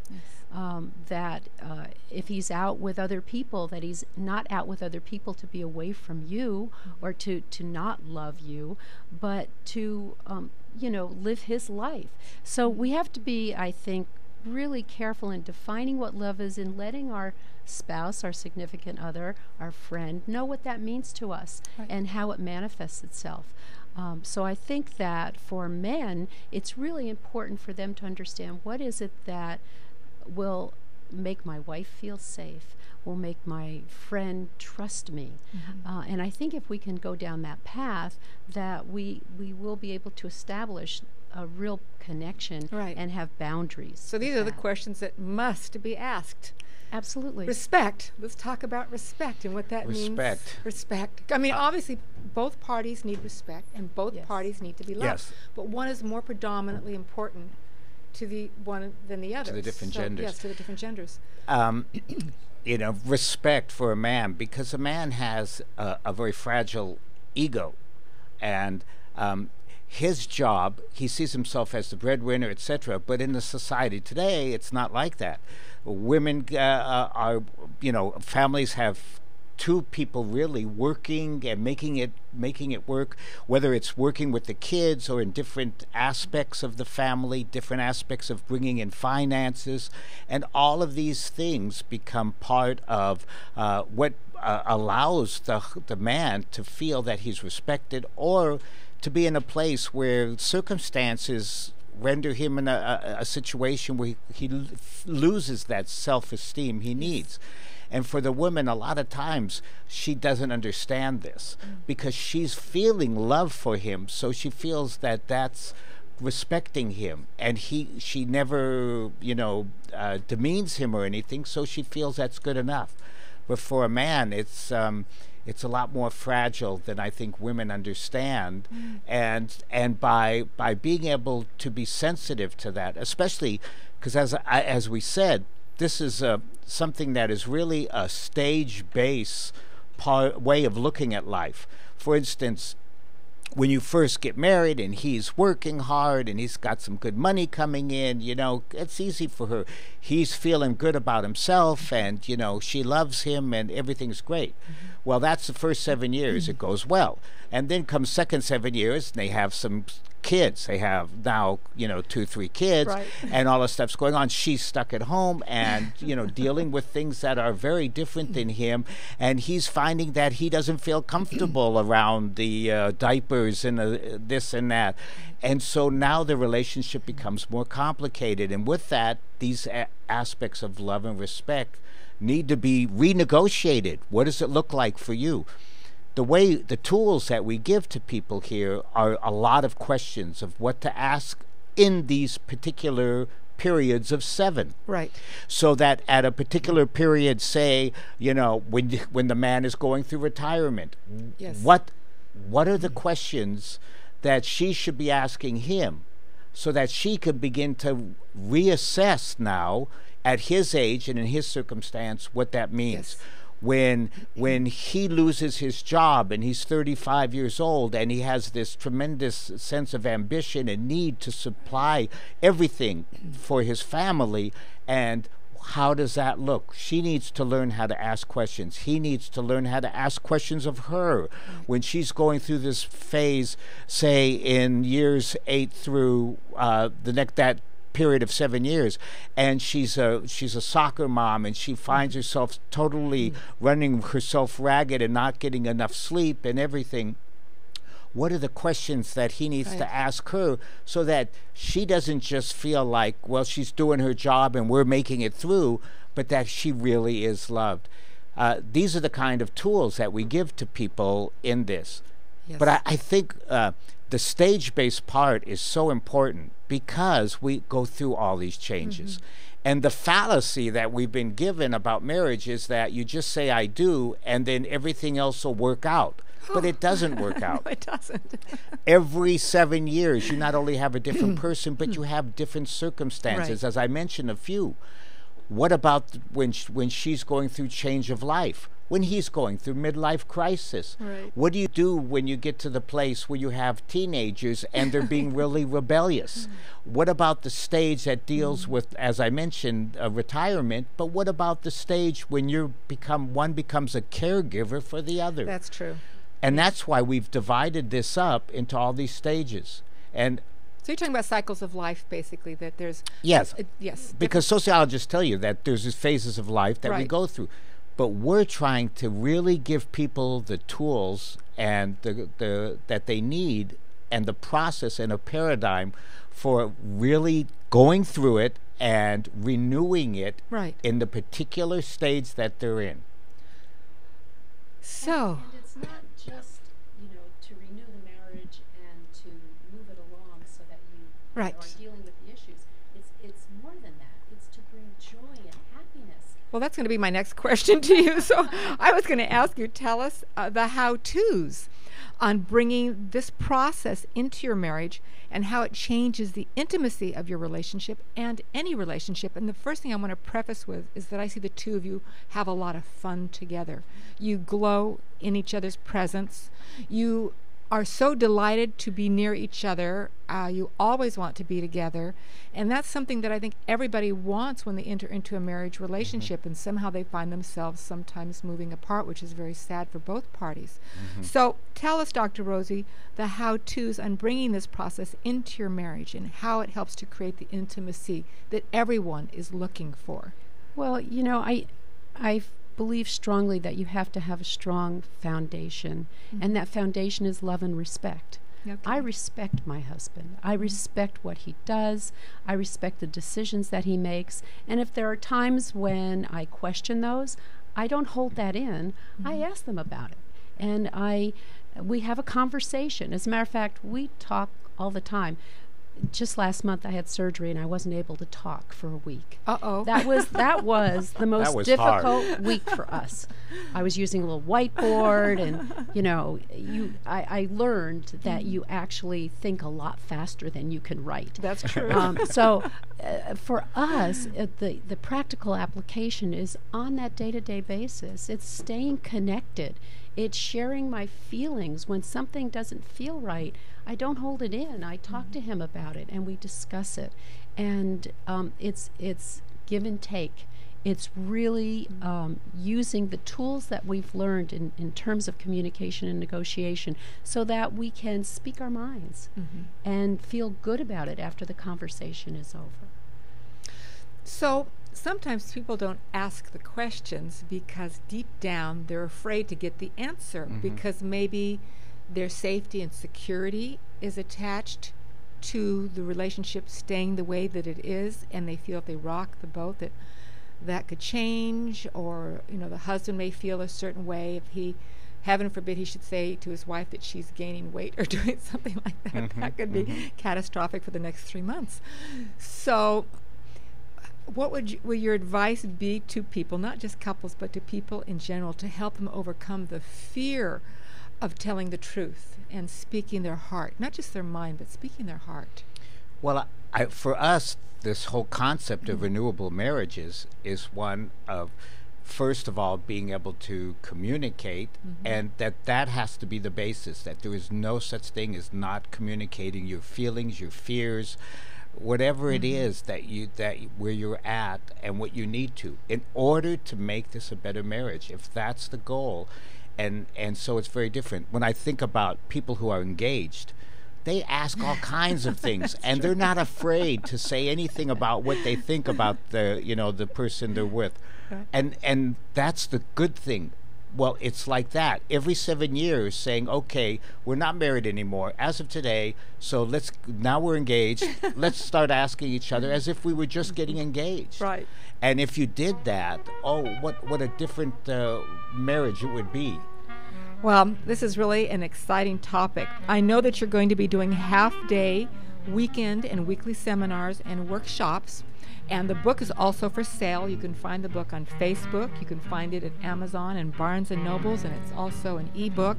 But Rabbi Murray, if you would tell us how our viewers today can get a hold of you and how they can find out about their workshops and how they can have a transformed marriage. Sure.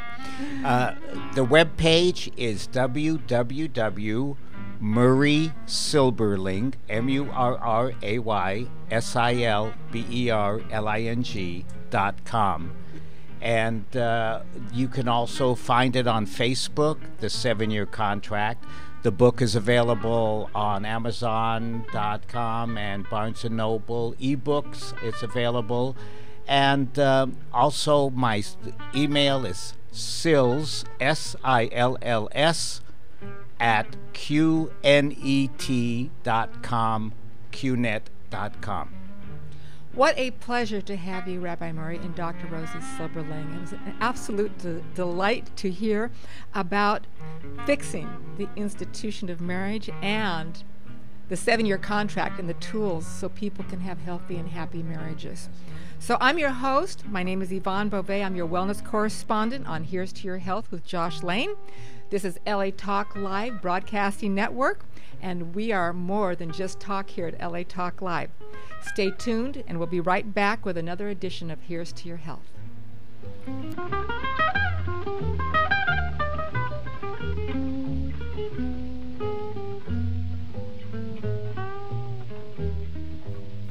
Thank you for tuning in to LA Talk Live, reality radio handcrafted for your listening pleasure. This is LA Talk Live, and we're more than just talk. Stay tuned. This is Shock Kim. I'm with the Shock Factor here on LA Talk Live. We would like to introduce to our small businesses our new business directory for the month of June 2014. So let me explain how it works. We will set you up with 100 commercials 3 times a day, every day, and 4 times a day on the weekends at peak hour for 1 whole month. And that's not all. We'll even provide you with your own professional audio commercial. For more information about joining our new business directory here at LA Talk Live, please contact Shakim at latalklive.com. That's SHAKIM at latalklive.com. Hi, this is Dr. Levi, your fitness doctor, making a personal house call, inviting you to join me Wednesday at 10 a.m. Pacific for my all-new show, The Dr. Levi Show. Join us as we discuss fitness, health, and well-being, including emotional and spiritual health. So don't forget to tune in to The Dr. Levi Show every Wednesday at 10 a.m. Pacific, exclusively on latalklive.com and the Talk Live Broadcast Network.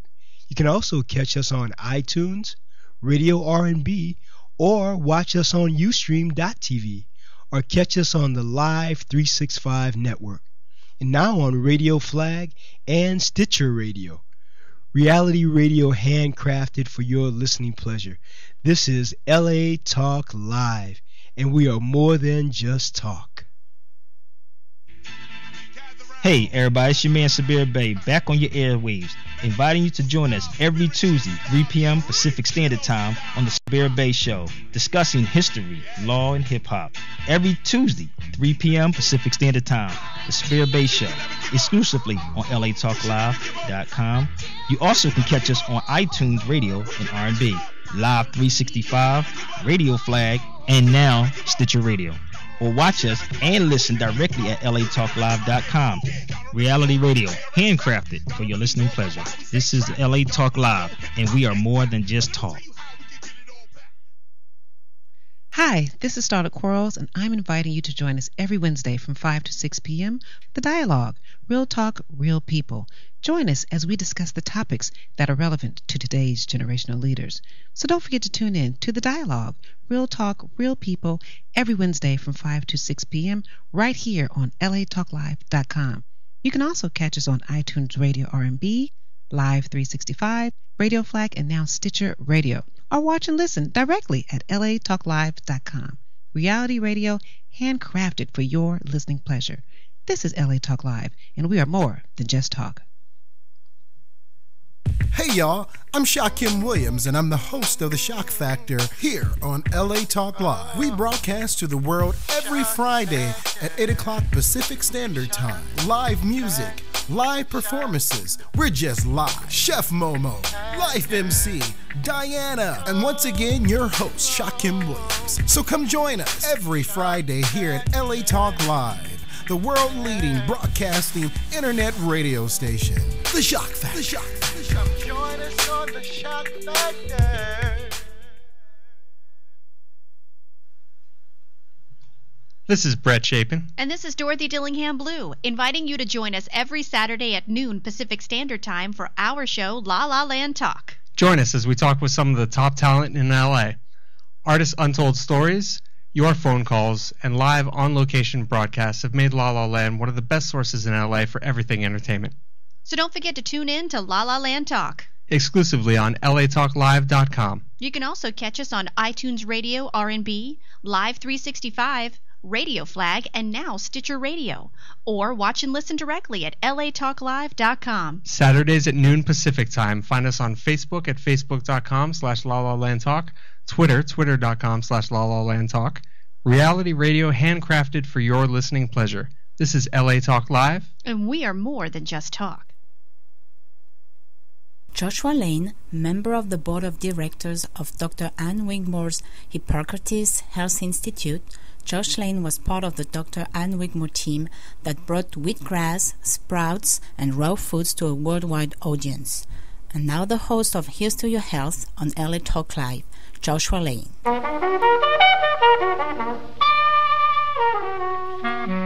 We're back. Thank you for tuning in to this edition of Here's to Your Health on the LA Talk Live broadcast network. I'm your host, Joshua Lane.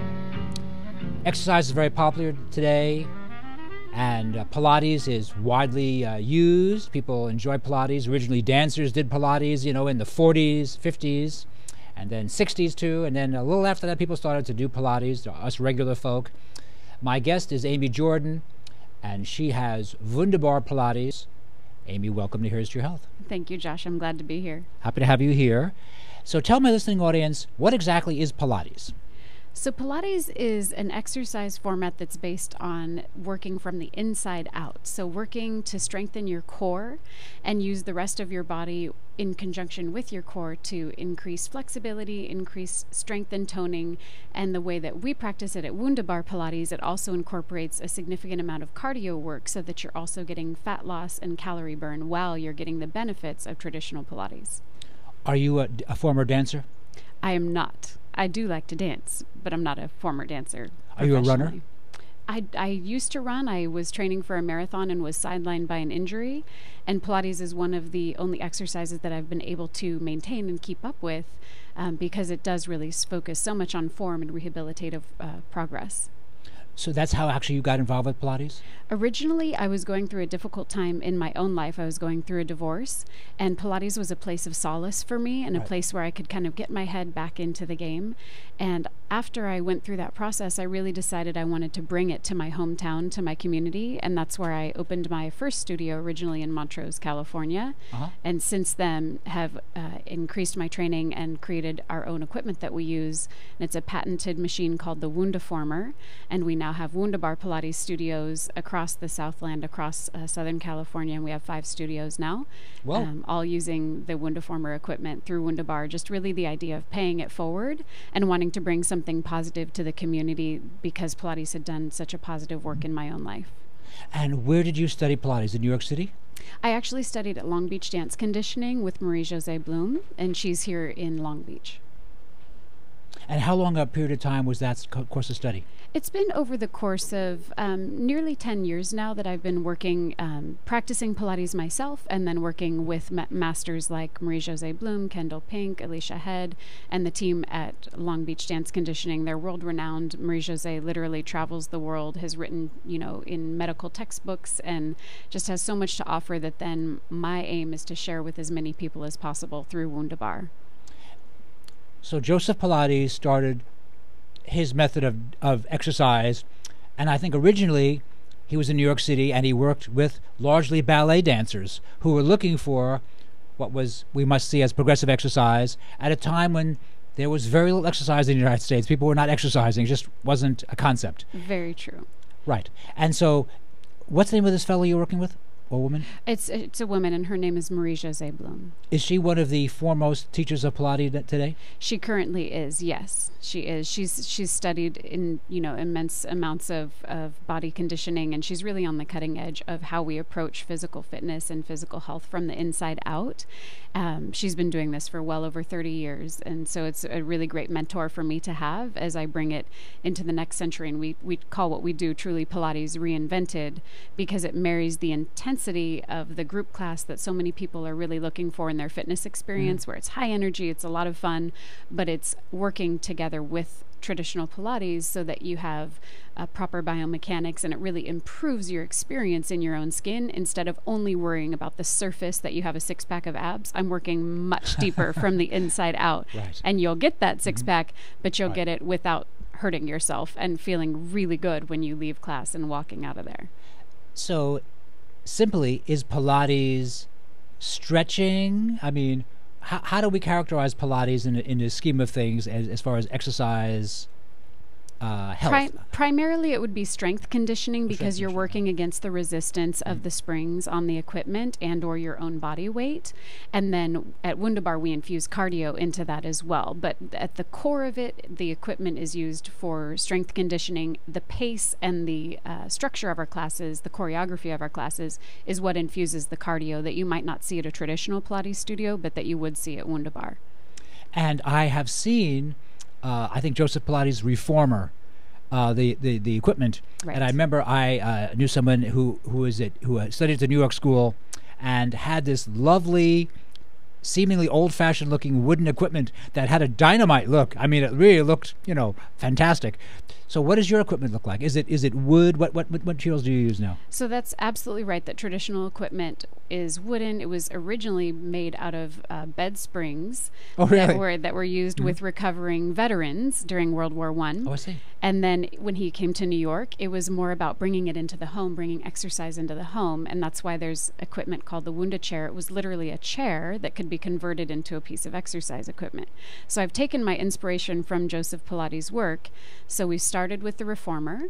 We've added on a Wunda chair to it, and we've added a jump board and a ballet bar all in the same piece of equipment. And it's kind of like a Swiss Army knife. It goes down and up, it slides away, and it changes its form to incorporate many of the apparatuses that Joseph Pilates used into one piece of equipment. And ours is made out of steel, stainless steel, aluminum. It's very contemporary, and it really takes a beating because we have so many people that are, we call them Wunda bodies, that are Wunderbar enthusiasts, and we have upwards of 13, 14 classes a day in our studios, and so the equipment needed to be able to take that sort of and it does enjoyment. It's well designed, yeah. It does, absolutely, yes. I worked with another military veteran who was our engineer on the equipment, and they're made here in the USA. They're made out in Santa Clarita and hand welded. They're beautiful pieces of equipment that we really put through the paces, and they hold up really well. So it's an apparatus of your design. Correct. Yes, so I received a patent on it in late 2013. Oh, good for you. So I'm very excited to have the official patent with the gold seal and everything, and it really just showcases what's different about what we offer at Wunderbar rather than what you might find with these, beautiful, more traditional pieces of wood equipment. We've really taken it into, the next phase of Pilates and opened it up to so many more people, because Pilates can be very expensive and in that way almost elitist. It can be really tough for folks to access on equipment. You can do classes without equipment at a gym, but there are exercises, stretching exercises. Correct. Right. You can do Pilates classes like on a mat, similar to what you might do with yoga. But to get on a piece of equipment is typically a lot more expensive. It can be upwards of $100 per session. Because you're working one person with a trainer. Correct. Right. That's exactly right. So in order to bring people into a group environment and maintain the integrity of that training, we offer classes of typically around 10 people with 10 pieces of equipment in the room. And then it becomes a lot more accessible because it's that small group, but it's still really high energy and fun. And you're not going to find a waterfall in the corner. You're going to find, a really energetic instructor and, upbeat music and just a really high energy environment that, like I said, I wanted to connect Pilates with as many people as possible, and this is the way that we've been going about doing so. So in your opinion, Pilates is not a static subject. Pilates continues to grow as a form of, is it physical fitness? Is it? Correct. So do you feel that you have, with this new piece of machinery, added to the literature of Pilates? That certainly is our approach and our intention, because there are quite a few people out there that really, have have strong feelings about keeping things pure and exactly the way that Joseph Pilates would have wanted to do it with his original designs and original equipment. And we really feel like it was time to expose more people to it, and the way that it was done wasn't exposing enough people to it. So we wanted to bring those benefits. The apparatuses are incredible. The benefits your body can experience and feel are fantastic, and we wanted to expose as many people as possible. So this month we're even bringing in as many dads and brothers, and really making June as a men's month focus, because like I said, it originally started with war veterans in World War I with men in an internment camp with Joseph Pilates, and since then it's kind of veered off into this territory of, Pilates is for chicks. And it's really fantastic. Why is that? Why is it for chicks, by the way? I think that because of the dancer connection, like you were talking about when Joseph Pilates came to the United States and moved to New York, and it became a beloved form of exercise and rehabilitation by the dancing community, I think it took on a little more of a feminine reputation, because it's intense work for men and women alike. But I have surprised dozens and dozens, hundreds of men who've come through the door of the studios who realize, like, wow, I can get my six-pack so much faster without straining my body and actually improving how I feel, and really bringing it to those men. We're also working a lot with pregnant women, because it's a safe exercise that they can do through the pregnancy. I have an 8-month-old and a 3-year-old, and worked teaching classes and taking classes up until 2 weeks before I delivered both of my children. And it's, a safe and effective way to keep your body moving, even when you have pregnancy, or if you're trying to work through, any kind of injury or challenge. It's typically a really great way to do so. Is there a basic theory to Pilates? I mean, for example, do I go there to stretch my back? I mean, are there certain exercises that you do that are basic exercises that you do tell all the students, okay, we're going to do these couple of exercises because these really benefit you, and then we can veer off into something else, but there are certain things I do for all the students? We definitely do quite a bit of core focus. What does core mean exactly? I was just going to dive into that. Thank you so much for asking. So a lot of people, I think of core as a six-pack. The front side of your body, the front side of your abdomen, that's your core. Okay. Your core is actually a 3D structure all the way around. So we work on conditioning and strengthening and lengthening all the way around. So from the back all the way to the front. Think of it more as like a cylinder or an hourglass. And we're working on strengthening all of those supporting musculatures, front to back, side to side, all the way around, top to bottom, so that you have this powerhouse. And this is a Joseph Pilates concept, that you have a powerhouse to work from, and then your appendages come along for the ride, initiating from the strength in your core. Are you trying to create space? You're definitely always looking for space and elongation. So when people think of Pilates as stretching, from the outside, if you're watching through the window, it looks like stretching, and it looks like, might just be kind of a lot of fun and an easy breeze, right? It's nothing wrong with stretching, but there's actually an intense amount of work while you're elongating those muscles. So instead of coming out, a lot of times in the gym, I jokingly say we use our big dumb muscles in the gym. We're loading dumbbells. We're just kind of going through the paces and shortening muscles as you contract and do, for example, a bicep curl. In Pilates, when I am asking my clients or my students to do the movement of a bicep curl, I'm asking them to elongate their tricep, the back side of the arm, and it becomes much less about shortening and condensing. And then as the arm extends back to length, I ask them to elongate the biceps. So it really is, even though we're working the muscles, how you're thinking about it and how you're training your body to move is a very different approach than what you might see at the gym or in another fitness class. You really feel that you have a justifiable criticism of some of the weight training you see, because the men and women, they might get a certain definition they're looking for. They look for six-packs, abs, or looking for big arms, but you feel they're actually indeed shortening muscles and not doing themselves any great service. Is that it? That's certainly what I've seen in my practice, with thousands and thousands of clients that I've worked with. The fact of the matter is, when you're working through the paces at a traditional exercise class or a gym, you're working what we call global muscles. It's the big ones that we all know about: glutes, quads, biceps, and it's really working from the outside in.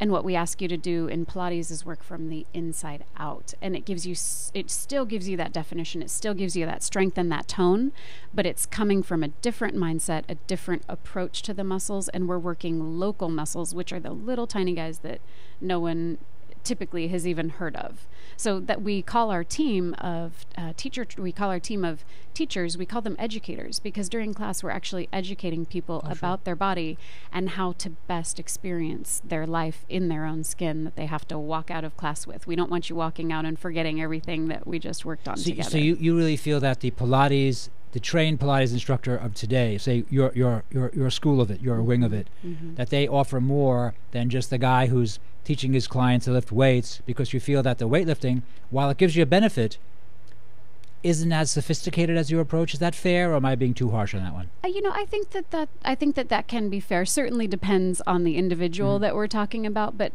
that's what I've seen in my own experience with clients, and coming in with injuries or with strains or without the results they're looking for, because that outside in doesn't change your approach and doesn't really change the effect of what you're getting after working out. I do notice that the idea of the core, is that a Joseph Pilates idea? Absolutely, yes. Because I hear that now whenever you go to any gym, any yoga school, any kind of physical fitness activity. I shouldn't say any, but in general, I hear the term used freely everywhere. It seems to be a concept that every teacher wants to use. It's absolutely true, because everyone has the idea of, I want rock hard abs, I want a chiseled abdomen, I want to feel good at the beach, I want to feel good about how I look. And so it's a term that's kind of thrown around, like I was saying, where everyone just thinks it's that six-pack. My core is the front side of my body. And so that's one of the major differences of how we at Wunderbar Pilates talk about the core versus how most of the other exercises on the market are going to talk about the core. They're going to ask you to do crunches. That's your core exercise for the day. Are people still doing crunches? I think everyone knows it's bad for the back. Right. Does anyone do crunches, really? I really wish nobody was doing crunches anymore, Really? But the fact of the matter is they are, and I work with my clients to unwind that muscle memory and unwind that mindset of, I got to curl into this little ball to get the best abs. No, that's exactly the opposite of where we want to head. I've had Franco Colombo on my show on LA Talk Live. Franco, of course, Mr. Olympia in 76 and 81. Right. And Franco is just a fantastic wellness person. And he likes to make fun of jumping jacks, which he says, they don't do anything. He thinks they're just useless. And it's funny because he's very careful what he says. He doesn't, like to attack anyone. It's not what he does. Sure. But he really thinks jumping jacks, no real merit there. Jumping jacks was from an earlier generation. That was actually started by Jack LaLanne. Did you know that? Jumping jacks? I didn't know that he created that. He did. Jumping jacks. That makes perfect sense. Right. When I read that, I thought, isn't that delightful? But Franco thinks, they don't do much of anything. And I have seen people work out at gyms, and Franco said this. He goes to gyms and watch people, and he said, they're not doing anything correctly. He thinks they're doing everything correctly. And I've seen guys work out at gyms, big guys with big weights, and they're grunting and huffing and puffing. I mean, they can move some weight, but I'm thinking, that doesn't seem like a good idea. I couldn't agree with you more, and that's one of the benefits of how we approach it, where we keep our classes to around 10 people in the room, so that the instructor can give you a whole lot of individual attention to make sure you're getting the most bang for every minute you're inside that room, to get the most efficient work and keep your body safe and improve how your joints are functioning. So we're going to be working through an exercise, and I'm going to be talking to you about the femur head gliding through the pelvis, instead of talking about push with your foot. That's outside in, where inside out is visualize your femur bone rotating inside of your pelvis. We literally have skeletons in the studio, and we will demonstrate what we want our clients to feel, so that they can really visualize it and experience it inside of their own body. Instead of me just talking about it, it gives them that experience from the inside out that they can feel on their own. I noticed that the Iyengar yoga teachers also have an approach like that. They tell you, how they want you to do the body, and every time you're doing any posture at all, they want you to do 50 things, which I find it's great phys ed. It's great physical education. I really love it. I can't do all 50 things, but at least I'm alert to them that this is better if I do this, this, and this. Right. And sometimes they'll say to you, soften the eyes, or put the tongue on the bottom of your mouth rather than top. I mean, like things I never thought of, but which I find when I do them, I think, it's better. That's exactly right. And what I find is that when I'm sharing cues with my clients and my students in class, is that across the room you'll see different cues or different statements really light up for different people, and you'll see that recognition, like, oh, I noticed that now that I've, Right. lengthened my hip, or oh, Right. I noticed that now that I've drawn my rib closer to my spine. And so we tend, certainly I shouldn't speak for everyone, I tend to give more cues to make sure that everyone in the room is really experiencing the most benefit and seeing if they can't pick up on 3 out of the 12 pieces of information that I've just shared with them. Right. 3 out of 12. Yeah. Right. 3 out of 12 is not bad for Right? the first couple. That's right. Absolutely. Gotcha. And I feel like every time they're coming back, they may have retained one from last time, and now they're going Right. to pick up another new one and take it with them into their, job at their desk later that Right. day, or picking up their children or a heavy box or whatever it might be, taking a piece of that information and improving their lives even when they're outside of the studio. Fantastic if they execute the exercise better, but how are you taking that information and then being able to apply it to how you live, how you sit, how you stand, in your regular day-to-day activities? For those of you just tuning in today to Here's to Your Health, we're speaking with Amy Jordan of Wunderbar Pilates. They have 5 studios here in Southern California. Amy, where are your studios, please? So we have Montrose, Pasadena, Studio City, Calabasas, and we're working on opening a location in San Diego right now. Give us some contact info, etc. Absolutely. So you can find all of those locations on Wunderbar.com. That's WUNDABAR.com. And you can choose the locations tab, and it will take you directly to all of the information you need, phone numbers, email addresses. You can also always contact us at info@wunderbar.com, and we'll get you to the right person you need to speak with. When you do Pilates at your studios, do you have an air-conditioned room, a non-air-conditioned room? Because air conditioning is great, if you're, shopping or something like that, or, dining out. But don't you want the body to be warmer? What's your thinking on the whole idea of having the body be warm when you exercise? Absolutely. I'm a big fan of having a warm room. It's nowhere near the neighborhood of what you might expect in one of a hot yoga class. Right. So it's not going to be like that where it's steamy and you gag when you walk in the door. Especially if they don't open any windows. Right. You certainly can gag. Yeah, right. For sure. But it is definitely, on the warmer side, because I agree. You want your muscles to be pliable and to be ready to work and be able to elongate while you're sculpting and toning. So we do keep the room a bit warmer, I would say probably in the low 70s. So it's Because comfortable. you think it's just better. In other words, you've thought about it as a concept, and you Absolutely. think, no, I want the room to be a little warmer for my students. Right, that's absolutely right. And I've done the research on it and the training, and I do believe that it is better for the experience and the results that you're going to get to experience a slightly warmer room, so that you're not frigid and kind of, tensed up when you're beginning the exercises and getting started. Do any of the students challenge you on that? They think, hey, I want to put some air conditioning on here. Do you come across that? Beginning students? That's definitely true. And the good news is, because I'm the one who owns the studio, I get to make the rules. That's right. And I think they probably challenge more of my educators a little more than they will with me. And so many of my clients have worked out with me for many, many years, so they know what to expect, that they shouldn't bring a sweatshirt. Right. No But sweatshirts you needed. explain the concept is, no, it needs to be a warmer room, better for you. That's why you're here. That's exactly We're giving you a framework of how to have, this is a phys ed class in a good way. In other words, it's a phys ed class. Correct. We're educating you so you have a better, stronger body. That's exactly right. Right. That's exactly right. Yes. And what do people wear? Do you recommend they wear cotton? I mean, should they, have bare feet? I mean, what do you tell them? So we do, the clothing that we wear is typically just kind of anything that you're comfortable in to exercise. Nothing too loose and drapey because of the springs in the equipment. You wouldn't want to get caught up Right. when we're doing And also, exercises. if it's too drapey, you can't keep an eye on them and see what muscles they're using. Oh, I can spot it through Oh, a you can? moo-moo. It Okay. doesn't matter. Oh, you can do- okay, I good for can you spot then. it through a moo-moo. Okay. But it certainly is easier if the clothing is more more fitted.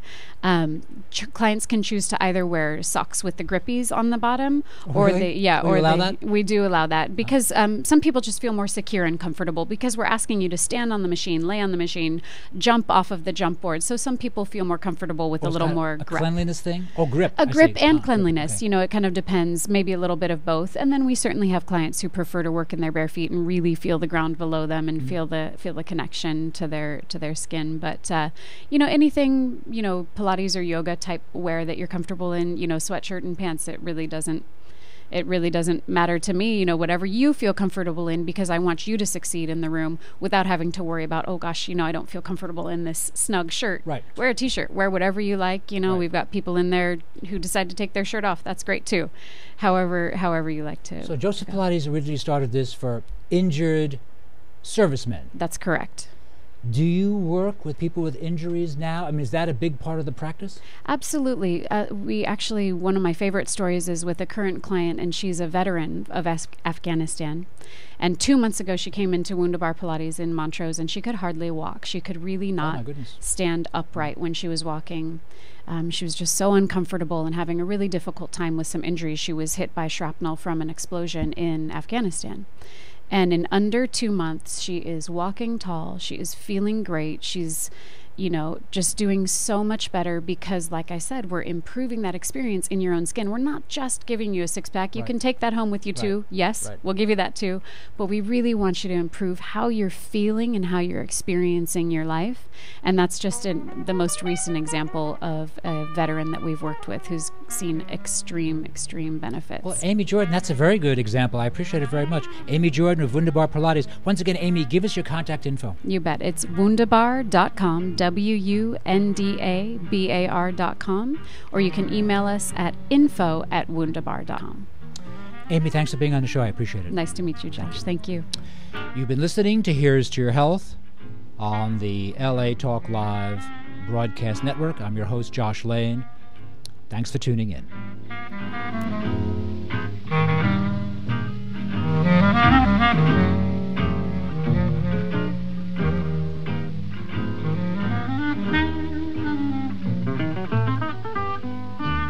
Thank you for tuning into LA Talk Live and the Talk Live Broadcast Network, original reality radio, handcrafted for your listening and viewing pleasure. This is LA Talk Live, and we are more than just talk. Stay tuned.